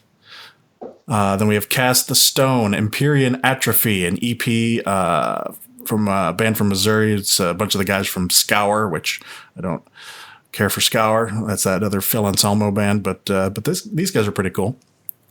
So you're on letter C for someone who is said who's not listening to any music whatsoever. So, Do you ever feel like you've been ripped off? Oh my God, I feel like I need a nap already. I guess it's all relative, right? I was waiting for Yeah. that. Well, objects in the mirror appear closer than they really are. I think the whole week is going to put on. We got the promo for the new Thonic album, Battlefields of Asura, Taiwanese black metal. Not entirely sure what I think of that one yet, but I've given it a little bit of a listen. Is that Thonic or Sthonic? It's pronounced Thonic, but it does begin with a C. God damn it! Oh, we're on T already. Oh, that's why he asked. Still in C, Clavicus Vile, The Night Spirit's Call. It's the first album of Illinois prog death band. It's pretty good. Check it out. The new Crippled Black Phoenix album, Great Escape. They're a post-rock band. Will's just shaking his head. I actually listened to that recently. I kind of dug Yeah, that. it's good. Yeah. This next one's what Will's feeling right now. It's the band's called Ennui, ENNUI. End of the Circle. It's the 4th album from this funeral doom band from the country of Georgia. And Will definitely has the Ennui going on. Forming the Void, Will. Rift, their 3rd album, Louisiana stoner metal. I love that album. And I'm listening to it because of you. Thank you. I could call this next band Fraggle Rock because that's kind of what it looks like, but it's actually Fragarack, a Spectral Oblivion, 2nd album from prog death band from India. Very I'm good. sad it's not called Doozer. What? Fraggle Rock? Oh, gotcha. Trash Heap? Doozers? Well, come on, Yeah. man. It's a surprisingly good album. I recommend it. Also, due to Will, I listened to the self-titled Green Dragon album. More stoner doom. Will really likes the stoner doom. I do. Irreversible Never smoked pot in my Mechanism, life. sort of like this list. Immersion, second album of prog death from Belarus. Iskald, the album that's already been mentioned, Norwegian black thrash, an album title I can't pronounce. Katla Madurastin, Icelandic post-rock band. Came out like last year. It's good stuff. Hey, welcome back, Jay. He's only on K, by the way. I thought Jay just passed out. That's how he left. Closing out the letter K for John, King Crow, The Persistence, prog metal. K's in that one. And because of Jay and the Skullcrusher today, I've been listening to a lot of Zeppelin. Are we on Z? No. Are you gonna list all the albums or just But moving on to M, we have Mirrors for Psychic Warfare. I See What I Become. Second album. That's the what's his name from Neurosis and some other dude. Is that Scott Kelly? You don't remember which one it is. I think so. Yeah. It's like weird avant-garde shit, but it's kind of cool. Skipping N altogether. What? And moving on to O, there's a band. I'm guess it's spelled O-V-E-R, but there's an umlaut over the O, so maybe it's Uver. think it's Facing Transcendence. It's their first album of like atmospheric black metal. I've been listening to the Psychroptic album As the Kingdom Drowns. We got a promo the other day for a band called just Skald, not I Skald, S-K-A-L-D. It's Les Chant des Vikings. It's I'm not sure which country. I think it might be Swedish, but it's a Scandinavian like chanting, singy, folky kind of stuff. Really cool. And then I got this one from a guy at work, actually. Stoned Jesus. The album is called Pilgrims. It's a Ukrainian stoner doom band. If you haven't listened to it, Will, you might like it. I listened to that. Actually, it was really good. Yeah. Yeah, I saw it in the iTunes list, and I skipped over because the name of the band and the cover just looked dumb. So That's what I I'll did check it too, out. but on the recommendation, I listened to it, and it was pretty good. And finally, I know it's a short list and all, but the band UN, and their album Sentiment. It's their Seattle funeral doom band. A little perkier than you would, not as dark as typical funeral doom, but definitely slow and long ass songs. So I love their first album. yeah, I'm pretty sure they're playing Atlas coming up in a couple of weeks or months. really. I think so. I'm trying to look at my calendar really quick while we're talking. I was asked a couple questions. We list all these bands. What was your favorite band from the? Ooh, that's a good ones question. That you is a listened good to? question. It's going to be really hard for George. Yeah, why don't you guys go while I look at mine? I've only got a few to choose from, but I got to look at mine too. Boy, that's Let's hard. see here. That's actually kind of hard, man. For me, probably the Pig Destroyer. That's probably the one I've spun the most of the things I mentioned. I really do like those guys. Probably Rivers from me. of course. Mine's either Shocker. Conan, Deicide, or Hellrad. Yeah, I really like that Nakash Phantasmal Triunity. It's really cool. I just didn't expect to even. I'd never heard of this band, and just to get that from somebody in Norway. I like this concept. Putting a little extra emphasis on one title points me in a direction. Yeah. Yeah, man. I'm always, I'm here to improve. Sort of the like our cast. album of the I month, think but it's innovating. the album of the episode or something. Yeah. Because we talk about all these albums we listen to, but like, what is the one that really stuck with you? Like maybe it's one of the ones that's going to be on the final list at the end of the year. Yeah, we should do that. Like that's at the end of the episode, we should be like, so, if you listen to one album from me from this episode, what would it be? Yeah, Cool. All right, yeah. done. The other question I was going to ask you guys is like, the podcast has been going for a while. You guys must get a lot of albums from different labels and Oh, stuff. yeah. How much stuff do you guys actually get? A lot more than we listen to. I mean, Yeah. Let's clarify this. It's a lot more than George puts into the box. So George is the gatekeeper. I am the gatekeeper. Or whatever he thinks. Are you the is key master? worthy. Oh, Yeah. right. That's why his list is 20 minutes long, and So- everybody else's is Now, anything that I come across that's good, that might end up In on my his list, opinion. I put on there. King Job George. No, I mean, we probably get a dozen albums a day. Are you serious? Yeah. Yeah, but do you I know mean, how much sometimes shit you more, don't wanna sometimes listen less. to? It's like Bandcamp. I mean, There's so much. I mean, 90% of my email is press releases and stuff. I don't get email from people. We text, we don't email. And so almost all my email are press releases, and half to 3/4 of those have promos attached to them. But I mean, you hear my lists. I know a lot of music, and of those dozen albums, I might have heard one or two of them before. yeah. Yeah, I guess I'm kind of shocked because, and sorry, this is not a criticism whatsoever. It's just I'm surprised at the volume that you get, because we may get like 5 or 6 things a month in the box. So I guess it's just a testament of how much shit is out there. Yeah, it's either crap. I mean, but that's the thing is I could never possibly, unless I didn't have a job, keep up with everything that comes in. Yeah. So there was that period of time where we should have had a lot more in the box, right? We're inundated. I've said before, if you want, I'll take everything that comes in and put it in the box, and you can sort through it, and you'll never find shit. Well, I think we that, need a bigger box, actually. We give shit to George for having a long list, but it's kind of cool that he went through that many bands and then mentioned them. You know what I could do? Actually, secretly impressed. Because I mean, it's not like I'm trying to keep this stuff from you. It's just that I don't have the time to go through it all. No, don't, George. What I could do is I could set up an auto forward to an email address that we all have access to, and then you can, you can check it anytime you want to look for stuff that's in there.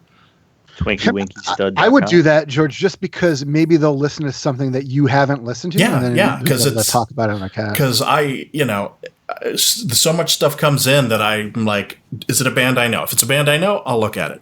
If it's not, then it's like, well, does it sound cool? If it's like,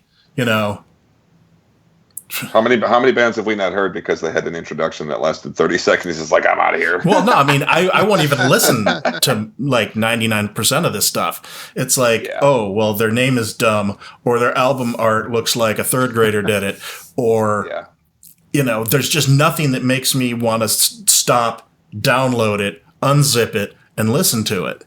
Because, if I had to do that with a dozen or more albums a day, that's all I'd do. So let's turn this into a learning point for if there's anybody in a band out there. Like, what would make it easier if you're sending a promo to somebody?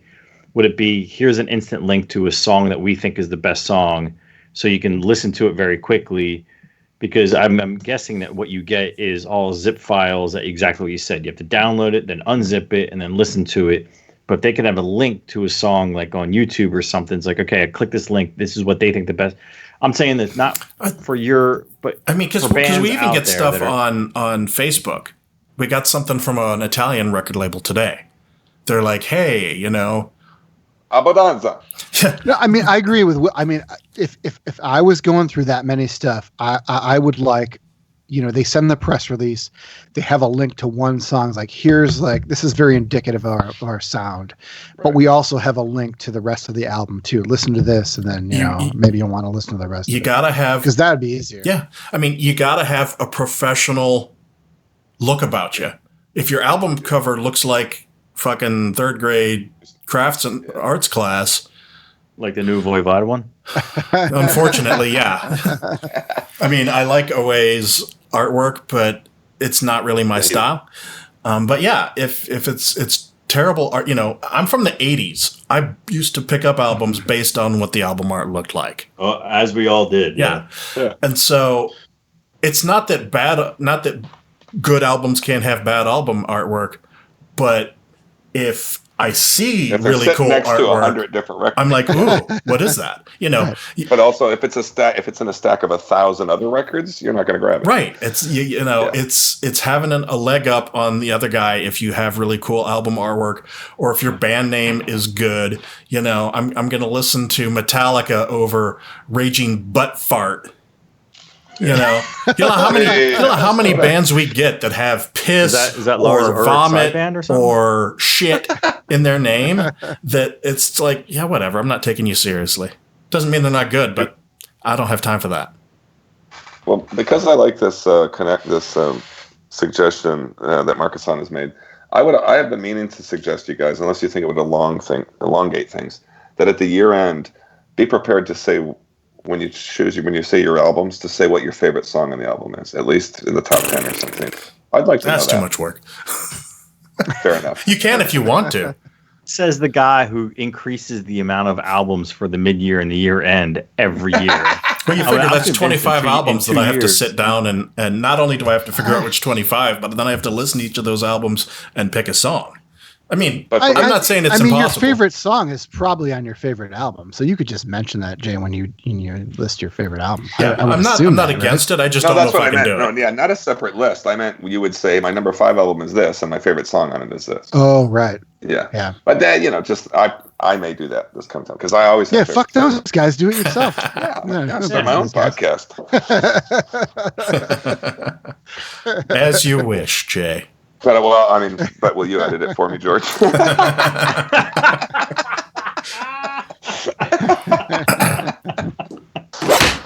Nice. There we go. And scene. All right, we're at 4 hours and 6 minutes right now, and I just got the evil eye from the head shed that we have dinner reservations, and she can't believe I'm still talking on this microphone. All right. Well, we are fortunately blame the new guy. We are fortunately at the end.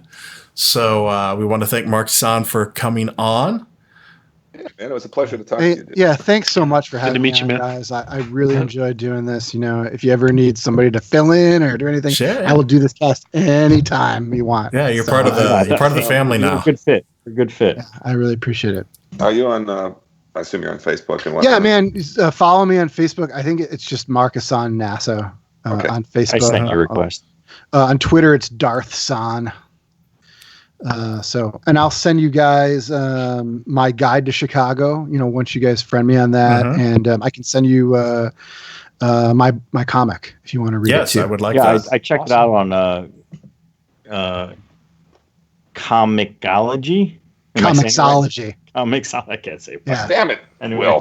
And then also, I sent you I just sent you a friend request too, but and I'll text you later or message you, but I would like to get your Discogs name too. So cool, man. Anything you want. I mean, it was a blast. It feels like I'm just talking to friends here. So. That's what we do here. Good man. Great. Yeah, exactly. So if you've listened to this far into the episode and you'd like to come on and chat with us too, send us a message. But you should probably email me because I don't know what the hell it is. Facebook Messenger is fine when you're talking to people, but when people message a page, I get a notification, but half the time I can't find it. It's weird. So I set up an auto message telling people to email me. So if you want to come on the show or anything else at all, George@metalheadspodcast.com. Email me. And like us on Facebook. Yep. Somebody unliked us today. We have one less than we did this morning. Fuckers. That was me. I was in a bad mood. That was me because I wasn't sure. I had you're like, fuck these guys. I got on Instagram. I'm going to add you guys back. Anything. All right. So, yeah, check us out on Facebook, Twitter. I am Disciple OV Metal. Catatonic J.O. or Catatonic J. Whatever. One of those. That was my Xbox handle. Brew Metal Will. It's pretty much Bandcamp. Now Instagram, Twitter, whatever. I'm White Cluster 69, and my album of the podcast, which I didn't get to say, was Farabur Ceremont. Oh, yeah. Oh, shit. I didn't do one either. No. I'll go with that. No. I like that. You'll have one of those? All right. Nice. I'm Dad of Northern Darkness. Pretty much everywhere. The greatest name. All right. Everywhere I go, I'm Dad of Northern Darkness. Can I just say real quick, first of all, Markisan, again, pleasure to have you on. But also just a reminder how much I enjoy doing this with you guys. It's always good to see your faces. Yeah. He's got an Amazon page too. I sent that out earlier. He's got an Amazon page. I do? Yeah. Oh, yeah. You do. Yeah. I was looking at stuff on there. So find him on Amazon. I'm always surprised. You know, it's just weird when you write something and then people know who you are or respond to something that you've done, because I do it for myself. But I would never know what that's like. Feel like a connection to that. Never. I'm still waiting to meet somebody that knows who we are. Well, awesome. All right. Well, thanks. Thank you, boys. Yes, have a great weekend. You too. Thanks, Hope to talk to you Markisan. guys All right. soon. Thanks. Later. See you, boys. Until next time. Yeah. Later.